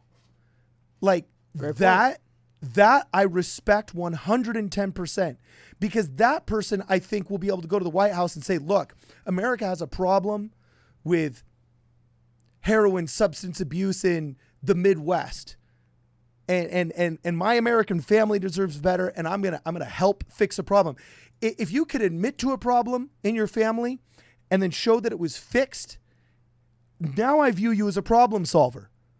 But when you deny it happens, especially when I've seen the evidence 3 times in a row, any one of those he could have said, I misheard, I misspoke, I didn't connect the dots right of the question. We've all, as a person who live streams myself, there's been times I've said stupid stuff on live streams where I've gone back and realized I completely misinterpreted the question and came across as an idiot. But to do that 3 times in a row over major scandals Americans are worried about. Why did Hunter Biden get so much money? You want to know what? To be honest with you, if you're vice president and you can't get jobs for your kids, I think you're stupid. But let's have them, the guy that's making 6 figures being appointed to be in charge of the Waste Management Bureau. You know what I'm saying? Yeah. Not millions I gotta say, per year. Looking at things, unsurprisingly, the Proud Boys, which is like a couple hundred thousand, or maybe like a couple thousand or a couple hundred members, it's all anyone's gonna talk about. So you guys can all say you were here when Trump uttered the infamous stand by command to the hundreds of Proud Boys that get in drunken bar fights. That's the legacy of this debate. So whatever, man, is what it is. You know what I mean? This is it just shows you how another debate in 8 days. In 8 days, we're all going to be banging our heads against the table. It just shows you how intellectually dishonest these people are. And it is what it is. It is what it is. Yeah. Trump gave a stupid answer, and he's going to get hammered for it. There you go. That's the reality. He literally should have said, every single one of those guys can go F off, I don't care. But he should have said. Regardless if he believes it or not, honestly. It's just like politically. And I feel like the bean counters would say that adds up in his favor, you know? Yeah, well, but he didn't, and he said some stupid nonsense. So all anyone's going to do is talk about it. Like I said, hope you guys were glad you heard that live, because you're going to hear it every single day, and you're going to read it in every single headline for the next week. And I guarantee you, it's going to change millions of minds, right? Yeah. I don't see how this is any different than like the both sides, any of the millions of other things that are basically the same, but it's all you're going to hear about. So, again, I mean, you can tell your grandkids. Think about that. Hold on, chat. What do you guys think about this, chat? You can tell your great grandkids, inshallah, use a word from Joe Biden, that you were there when Donald Trump told the Proud Boys to stand down and stand by. And your kids are going to get goosebumps like, you saw that live? Saw it live. So, proud to have been in chat with you guys when we saw that. Yeah. Yeah, but I mean, they're just intellectually, dishonestly going to misrepresent it, just like they did the, good people on both sides. He was talking about the argument of the statue, not the argument of white supremacy. So, I don't have respect for these people. People feel the way they feel, dude. Yeah. I was being a bit facetious at that point. People feel the way they feel, dude. No one's gonna be like all of a sudden like, oh, what the hell? I like Trump. Because what's hilarious is in that same sentence he says he did say he condemned white supremacy. So it's like, dude. Whatever. I don't see how anybody's opinion on what they think about what Trump thinks about white supremacy is gonna move October of 2020, dude. You've had 5 years to figure out where you stand and where you think Trump is on white supremacy. But now this is the one. This was the debate. This was the debate where everything changed. This is the debate. When Donald Trump is walking up to the gallows, we'll say, you shouldn't have said Proud Boys stand back, stand by. That was the moment. He let it slip. Now we know. Yeah. So whatever. I'm curious to see how this is going to be tomorrow, but I got to go, bro. All right. I got to go. It was real and it was fun. Got anything else you want to say? Well, let's say, do you have any last comments on the debate? I think Trump won. Okay. because that's the big question everybody's going to ask. Who won? Trump won, whatever that means. I think he did what he had to do. He showed that he was the open up the economy candidate. He showed that Joe Biden was the radical far left, burn the building down and keep the riots and the shutdowns going candidate. And Joe Biden tried to say that, you know, he was responsible for economic gains and this and that. He tried his pitch of I'm the economic recovery candidate fell on deaf ears. And by this point, the white supremacy condemnation or non-condemnation won't matter, because people that think Trump's a racist already thought that 5 years ago. And you can't reach through those people no matter how many full clips of the entire videos you show them, because they want to believe that. So if I were an independent, I wouldn't be an independent looking to watch this to figure out where the person stands on white supremacy or not. I would be an independent who's just seen his business shut down for 6 months, wondering who's going to allow him to open to do business again. And that would have been Donald Trump. So the few independents that actually exist in this world, in other areas, they say it's 30, 30, 30. I think in America, it's 45, 45, and 10. You know what I'm saying? But of that 10% of true independents that exist here, Donald Trump won because he will have gotten a bigger swath of that 10%. Yeah, I mean, That's why. Yeah. No, he got a bigger swath of the independents today. I kind of see what you mean there. I don't know. I was just going to say that, sorry, I got distracted by something in the chat right there. But no, I mean, I don't know if it's item one, right? Adam Duff, $5. Higher viewership today, so let's get some more likes dropped. Yes, please. And of course, like always, if you disagree with anything either of us said, feel free to dislike. I love dislikes more than likes, to be honest. You know why? Dislikes feel honest. Likes feel dishonest. I'll take the likes. I'll take them. But dislikes are honest. But yeah, I mean, I don't see whose confidence in America went up tonight, right? Yeah. Who's like more confident in this country now? No, 69% of the audience was annoyed. Yeah. I mean, that speaks volumes right there. Annoyed. I love that. I mean, that is over 2/3. 66.6666666 repeater bar is 2/3. Yeah, they found a way everyone, to get almost 7 out of 10 people just plain old annoyed. To agree. Yeah. No, to agree. Yeah. Yeah. That's and here we go. I just want to show you guys so you guys see it. But dude, hold on a minute though. Hey, by the way, I got to bring up this comment by Kevin Sleeping with Geico. He said, "I prefer Trump because he has a better vision for Black America." See, I actually agree with him. I agree with that. Have you seen the Diamond Plan or whatever it's called? The Platinum Plan. Platinum Plan. See, that's the thing is the other thing I'd like to point out tonight is Trump actually named more specifics, both in his attacks of Joe Biden. Sorry. Yeah, here it is. What's the bottom result? Informed. Yeah. It goes from annoyed, at least entertains a positive kind. Okay, there's 4 words, 2 have positive connotation, 2 have negative. But by the way, this adds up to more than 100% though, because 69 plus 31. You can answer multiple. Oh, you can answer multiple. I was annoyed but entertained, right? I was pessimistic but informed. So basically, when actually mentioning specifics of corruption against Joe Biden, Trump named specifics. In his defense, Joe Biden didn't name any specifics. And there was just so many more times there was a substantive, specific response from Trump, which would make a layman who's unfamiliar with the issues and the time swing towards Trump. And economically, I mean,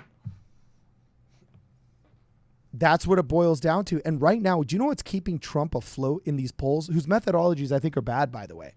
I think Trump is ahead because so many people are afraid to admit it to the polls that they won't even answer correctly, or these are old methodologies that use an old phone system that don't. I've never been asked whether or not I would be voting for Donald Trump in either election. I get asked if I want to freaking stay at the Marriott hotels every freaking 2 days. They call me. And I get a million solicitor calls, but never from these political polling organizations. So obviously somebody's not doing their job and some algorithm isn't actually finding out who I am or where I am. Okay? So I think these methodologies are bad. But I'll tell you right now, there's a lot of people. The main question right now is economic. Who's going to open up America and make us whole again? I don't give a crap if he's inartful about how he talks about Proud Boys or statues or this and that. The shop owners who are worried that Antifa is going to burn it down, or the business owners who've been shut down by Gavin Newsom for 6 months, who's now announcing it might be another 6 months, who are watching their lifetime savings go down the tube. They don't give a crap about Donald Trump's artful or inartful denunciation of some group of 50 dudes in Portland. They care about the $50,000 I just lost last month. I remember what I asked you. And Trump comes across as the guy with an economic plan. Joe Biden doesn't. I'm sure. What about this? Both guys definitely seemed to lean heavily into... They both staked a lot of themselves and kind of their party on Republican and Democrat-ran cities. They both did. Yeah. Trump called out Democrat cities. Republican cities are good. Joe Biden said Republican-ran cities are in states. Yeah, but that falls on deaf ears because we all live in Democrat-run cities. What I'm saying is, who cares about what they said in general, right? Who cares what anyone thinks? Do you think it's a good strategy for either of them to say, look at my party states, look at my party cities that's representative? Do you think that's good for Trump? Because historically, we always go with the law and order candidate whenever there is chaos in the streets. I don't know why the Democrats were allowing this happen so long, because historically, Richard Nixon mopped the floor with his opponents. Because he went out and he said, these riots are nuts. I will bring law and order. And if it's the 15th night that you've had to step over protesters and human feces in the street because you're trying to get to your apartment building, your kids can't go out and play. You know what I'm saying? You're worried about your business getting burned down, or traffic is stopped in gridlock like it is here in LA all the time because there's protesters when you're trying to go to work. You start to hate these people and hate those protesters. And anything that makes them go away, you'll frickin' vote for. So Democrats that have been approving this for ideological reasons have completely ceded the practical ground of the independent voter who doesn't care what your issue is if it's 100 days that you're threatening to burn their building down. It's proven statistically, peaceful protesters change American minds. Violent protests do not. And the Democrat cities are all the cities burning. Los Angeles, Seattle, Portland, New York City. He tried to say, oh, there was a relevant spike of violence in Oklahoma City. Yeah, that's like one redneck shooting versus two. Well, I agree. Like, you're not going to convince a nation that's been watching riot porn on repeat for 100 days in Portland that, oh, those Republicans in Oklahoma City are just as bad as the people that let them tear down the gates at the McCloskeys, who had to defend themselves with their own arms. Well, not even that, but conservative talking points aside, right? That's not a conservative talking point. That's an average person who's watched the news in the past 60 days. I'm happy to hear that. My larger point is this, though. I agree. It's a tough sell that the violence of Kenosha is somehow like people should be more paying attention to like relative murder rates in Kenosha than like New York City and Chicago. Like, please, come on. That's a stupid argument. I don't know. I thought it was interesting, though. I mean, like, both guys hung a lot. But I think in general, a strength for Trump and a weakness for the Democrats has been, since Trump started running, Trump does speak more to what people are actually seeing and talking about. And the Democrats speak more to like what the media narrative is. I think that's to your point, what you're saying there, right? Biden's going to speak to what the kind of media established narrative is. That's the way things are. And Trump's always going to speak to, like you said, videos going viral on the internet of violence at protests. Like, no. Trump isn't stupid. He sees people are watching this. So that's kind of the difference. I think overall that benefits Trump there. It's like, and by the way, it's nothing to do with politics, nothing to do with policy, nothing to do with anything. It's just that particular divide between, like, if you're going to speak to what the media narrative is or if you're going to speak to what the social media narrative is. Yeah, pick one. I think Trump has benefited from it. But one thing I think is interesting, we'll flash it on screen for a second, because I think this is another failure by Trump. I think Trump should have mentioned more about this. This is a little synopsis and gist of what Trump's, I'm blanking on it again. It's the Platinum Plan, right? Yeah, it's the Platinum Plan. Would have been good. This seems like something that would be pretty good for him. We should bring it up. A lot of this stuff seems, 3 million new jobs in the black community, creating new businesses. Yeah, I'm not going to go through it and be like a PR guy for Trump. My only point was, when I first saw this, I'm like, you know what? That seems like I can get traction. It seems like a thing people will support. I thought it was a failure of them to not push harder on it as well. Yeah. But again, I thought they both failed every single test they got. Like I said, every time they every time they had a chance to hit that Trump 80-yard succeeded. Pass, No, they blew it. They overthrew it. Trump had two tests. Trump had two tests. Get out of here. Get out of here. Hold on. Trump had two tests, and I'll name them, and he passed both of them. Joe Biden had two tests, and he only nailed one of them. Donald Trump's two tests were showing that you are the open up the economy candidate. He came across as the open the economy candidate. He also needed to show that he was the economic recovery candidate. He came across as the viable solution between the two for economic recovery. Joe Biden went into this having two goals. One, he had to prove he wasn't senile with, as you call it, donkey brains. I think he came across as somebody who was tired, but definitely not senile. He proved he doesn't have donkey brains. Good job. Good. You don't want donkey. The second thing he had to prove, though, he completely failed on.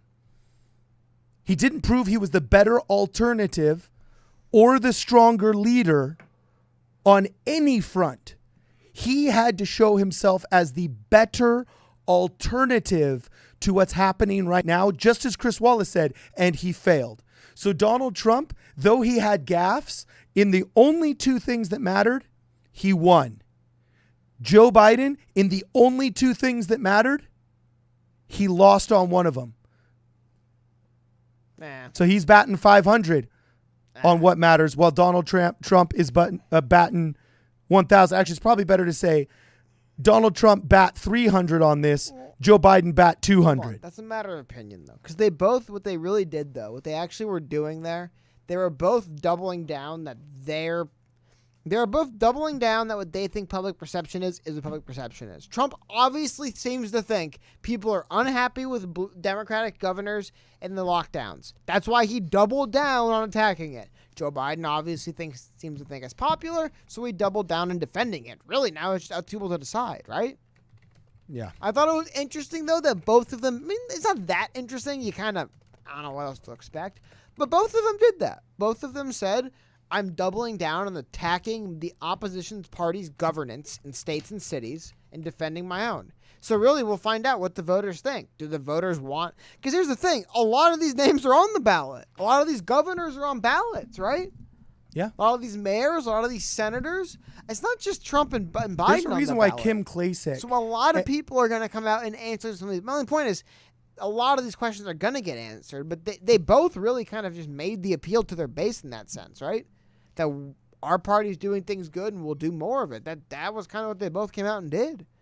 And it's kind of what made the debate so deflating, because all the calling each other clowns and telling each other to shut up. Yeah, it was a bad look. And flailing, all of that just for them both to double down on their base and nothing else. Yeah. Like, really? You had to go through all the theatrics to double down on your base, double down on your platform, and say, this is what we stand for? Yeah. I don't know. Yeah. I hear you. So, I don't know. I got to tell you, I think Trump won. Of course. I know. You definitely would think that. I think it's not just because, I think I definitely think that. It was the two things versus Trump's two. He got 2 for 2. Biden's 2. He got 1 for 2. This isn't literally a baseball game. We don't put runs on the board. You have to just kind of go with your gut. I hear what you're saying. I hear where you're coming from. I'm just saying, I don't see it that way. I think both guys. Did Biden come across as a better alternative on anything? I think anything. There was military. No, he got mopped to the floor with all the stats on the VA. All I'm saying is this: economy. No, education. No. There was more. He was literally asked by Chris Wallace, "Why aren't you calling Democrat governors and telling them to shut Antifa up because they're burning the city down?" And he said, "Oh, well, I'm not an elected official." Well, you had no problem getting your son's job to making phone calls to foreign leaders and making phone calls to every Tom, Dick, and Harry that could get Hunter Biden a job, but you won't do it to stop American violence? Trump mopped the floor with him. But wait, bigger than that, remember what Joe Biden said at the beginning of the debate? Remember what was the first soundbite Joe Biden had of the night? Do you remember? The first soundbite he had was in the probably about 3 minutes in. Remember what it was? Just to your point of why I thought it was interesting when Chris Wallace called him out on that. Remember what Joe Biden said? I forgot it, but I remember it happening, saying this is the first soundbite. When I go back and I watch the live stream, I said this is the first meme of the. Yeah, Joe Biden said like, "I am the Democratic Party." Yeah, that was it. Yeah, So it was very narcissistic. Well, I'm saying it was not even. Dude, the nominee should be the party. I agree. I just think it was interesting how you mentioned, right? He says that, and then Chris Wallace says like, "Okay, well then why Trump brought up if you are the party, well, why aren't your cities the best run?" Well, not even that is what he was saying is that like if there is violence in these cities, I think people would agree the violence does exist, right? And Biden said it would be better if Trump stayed out, and Trump's like, okay. So Chris Wallace is like, well, what are you gonna do then, Biden? Like, why haven't you like called them since you said you were the party? And to your point, again, it was what bothered me about the entire debate. Yeah, when you make that comment, I am the party. But again, and then when it was time for him to be accountable, it's like, well, okay, you're the party. There's issues with the party. He was like, well, I'm not elected. Like, get the hell out of here, man. But they both did it. I'm not saying either guy was better on this. But here's my question, though, is I'm backing up my claim that Trump won the debates, saying he won them because Joe Biden was unable to prove he was a better alternative on anything. He had more room to move up and down, and I think he moved So down can you show me one thing, even in the very debate where Chris Wallace said, you've often quoted your father who says, don't compare me to the ultimate or the greatest, compare me to the alternative.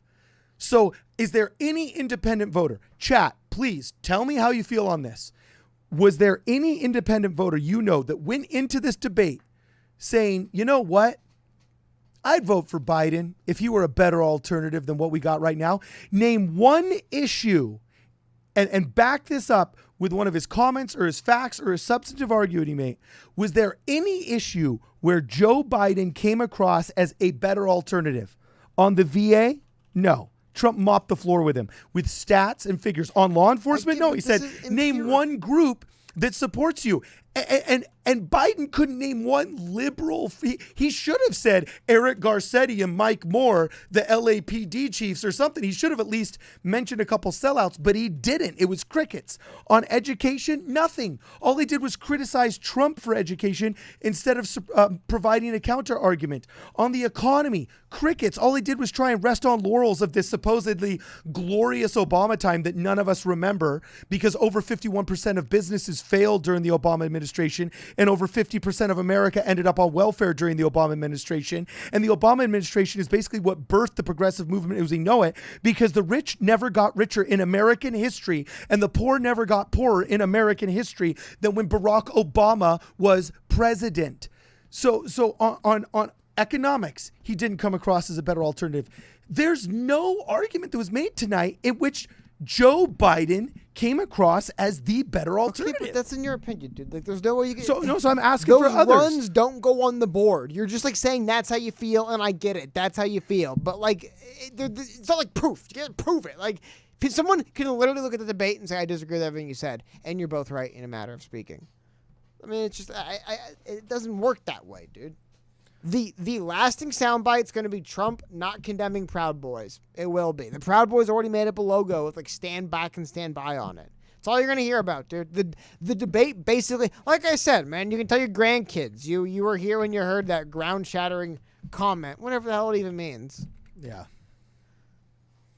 To me, it was inartful. But that's it. Like, that is all anyone will talk about. That's all that'll be remembered. I'm just saying, my personal opinion, I really would have liked to see some accountability taken by either candidate, and it wasn't at all. It didn't happen. Cake Batter makes a funny comment, says the only undecided voters are Bernie bros. That's funny. I don't know if that's true. It's just funny. And then CBR June, I'm a registered independent, former Yang Gang. Trump was better on every issue. I don't know. I think there's a lot of people that feel that way. It goes both ways, exactly. It's called politics and opinion. You might be surprised, but there's no like empirically correct way of doing things that like the big brain party has and the bad party's fighting them to steal. It's like we just differ in our opinions. So. Hey, Marion H is here. What's up, Marion H? How about this? Interesting. Longtime supporter. The Harris. I honestly think Harris-Pence debate is going to be really boring. I really do. Both those people are just kind of like whatever. Kamala's going to try and make sound bites happen. Neither of them have that X factor. Neither of them are stars, you know? They definitely are both B players. Okay, I said this before, and then we got. Wait, Yeah, I'm ready. We got distracted. We've gone over. Hey, we've totally gone over, but 2-minute warning. If you got any last super chat questions you want to address, 2 minutes here before we quit the stream. I will read what Juan Urbina said. The average person who doesn't follow politics could have left the feeling like Trump is a disrespectful jerk, and that could be enough. Yeah, fine, but enough to do what? But I guess Emotionally hate vote for Biden. Okay, I think there's less people there's more independence. If you're truly independent. Well, no, hold on. I just think it's this. And you have Maslow's hierarchy of political needs. In the simple sense is this. Who's a jerk and who will economically benefit you? When was Biden less of a jerk? When was Trump ever been less of a jerk? That's not a thing. It's just like maybe some people, but it's like this was the same jerk Trump's been for years, dude. I don't know. Yeah. That's the only thing. It was like he's never been less of a jerk than this. Yeah. Right now, families are proverbially starving economically. I have friends where the wife was literally a gym spin instructor and a hairdresser, and he ran an entertainment equipment company. Their 3 sources of income gone because of Gavin Newsom. And now they have to homeschool their kids and put even more of their savings into homeschooling because the schools are shut down with these psycho reopening restrictions. They're going to this debate not giving a crap if somebody is mean. They're going to this debate thinking, who's going to get me out of this mess? My job is shut down by the government, not by a bad market. Not by a lack of interest. It's shut down by law. Oh, and who made those laws? Democrats and Democrat-run state. So who's going to get me out of this? There's a Democrat and a Republican candidate. Right now, the Democrat's saying he's not going to make phone calls to stop the riots. And it doesn't look like he's making phone calls to open up the economy. Yeah, and Trump's an a-hole. That was, I think, a big mistake for Biden. I thought that was dumb, that Biden didn't say. Yeah, so Trump's an a-hole, but you want to know what? As a kid, which uncle do you like more? The jerk who's loud at family reunions and causes fights, but gives you $100 in the mail as a Christmas present? Or the uncle that's nice to you and doesn't give you $100 in the mail as a Christmas present? Which one do you like more? Especially as a father that has to feed children. You're going to go in and not give a crap about what the Proud Boys. Well, I've never heard of the Proud Boys before. I've heard of the KKK, but the Proud Boys, what? Oh, he's not condemning some group I've never heard of. Oh, okay, I'll have the pundits that I almost never listen to anyway, and who always say he's racist anyway. Oh, I'll have them explain to me what the Proud Boys are in some Vice movie 2 days from now. But who's going to open my economy up? Who's going to open it up? It's definitely not Joe Biden, and I got 2 choices. That is a good point, though, is that, like, again, it does feel, again, like, it feels sometimes like the Democrats appeal too much to the media narrative. Dude, there's so many people that are like, fucking Proud Boys, dude, what the hell is this? Like, yeah. Like, what are these Proud Boys? Who are the Proud Boys? I don't get that. Could be a Beach Boys competitor in the 70s. Here's the problem, because the way our country works with social media and stuff, there's people who are like, they hear Proud Boys, and they got a million images in their head. But there is also, I think, the majority of Americans who hear Proud Boys and think nothing. They're just like, what the what's? The proud what's, the who's a what's. I mean, it is a little bit, I don't know, man. But again, people were pretty secure in how they felt about those things. I feel like going in as well, right? Okay, we got a super chat. We're gonna hit these super chats, then we're gonna go. 30-second warning on last super chat. Henry Brewster, $5. All I can say for sure is that somehow in this fed-up world, DJT was more specific and used more facts in the debate. Henry Brewster. I think a big exactly. I think a big part of that, though, was when Trump was using something which, dude, I mean, you guys can look into it. I'm pretty sure some of the stuff going on with it, a lot of it, I don't know. For me, it was the stuff going on with Biden's son, which is messed up and shouldn't even be in politics. But for whatever reason, that's the rules now, and you go after people's families. It did feel like there was too many times Joe Biden just said, not true, been debunked, not true, about things that I'm like, dude, but I think that is true. I do think that is true. And I didn't appreciate having Joe Biden tell me that these things I personally believe to be true are just debunked, obviously untrue. I'm like, I don't think so, man. I've heard some pretty compelling arguments for why they aren't. But yeah, I mean, I've said it a million times. We're kind of wrapping up here. We're going in circles, but that's just bothering me about Biden. I'm like, I was hoping he'd be better than that. Yeah. So thank you for watching with us. It was eerie.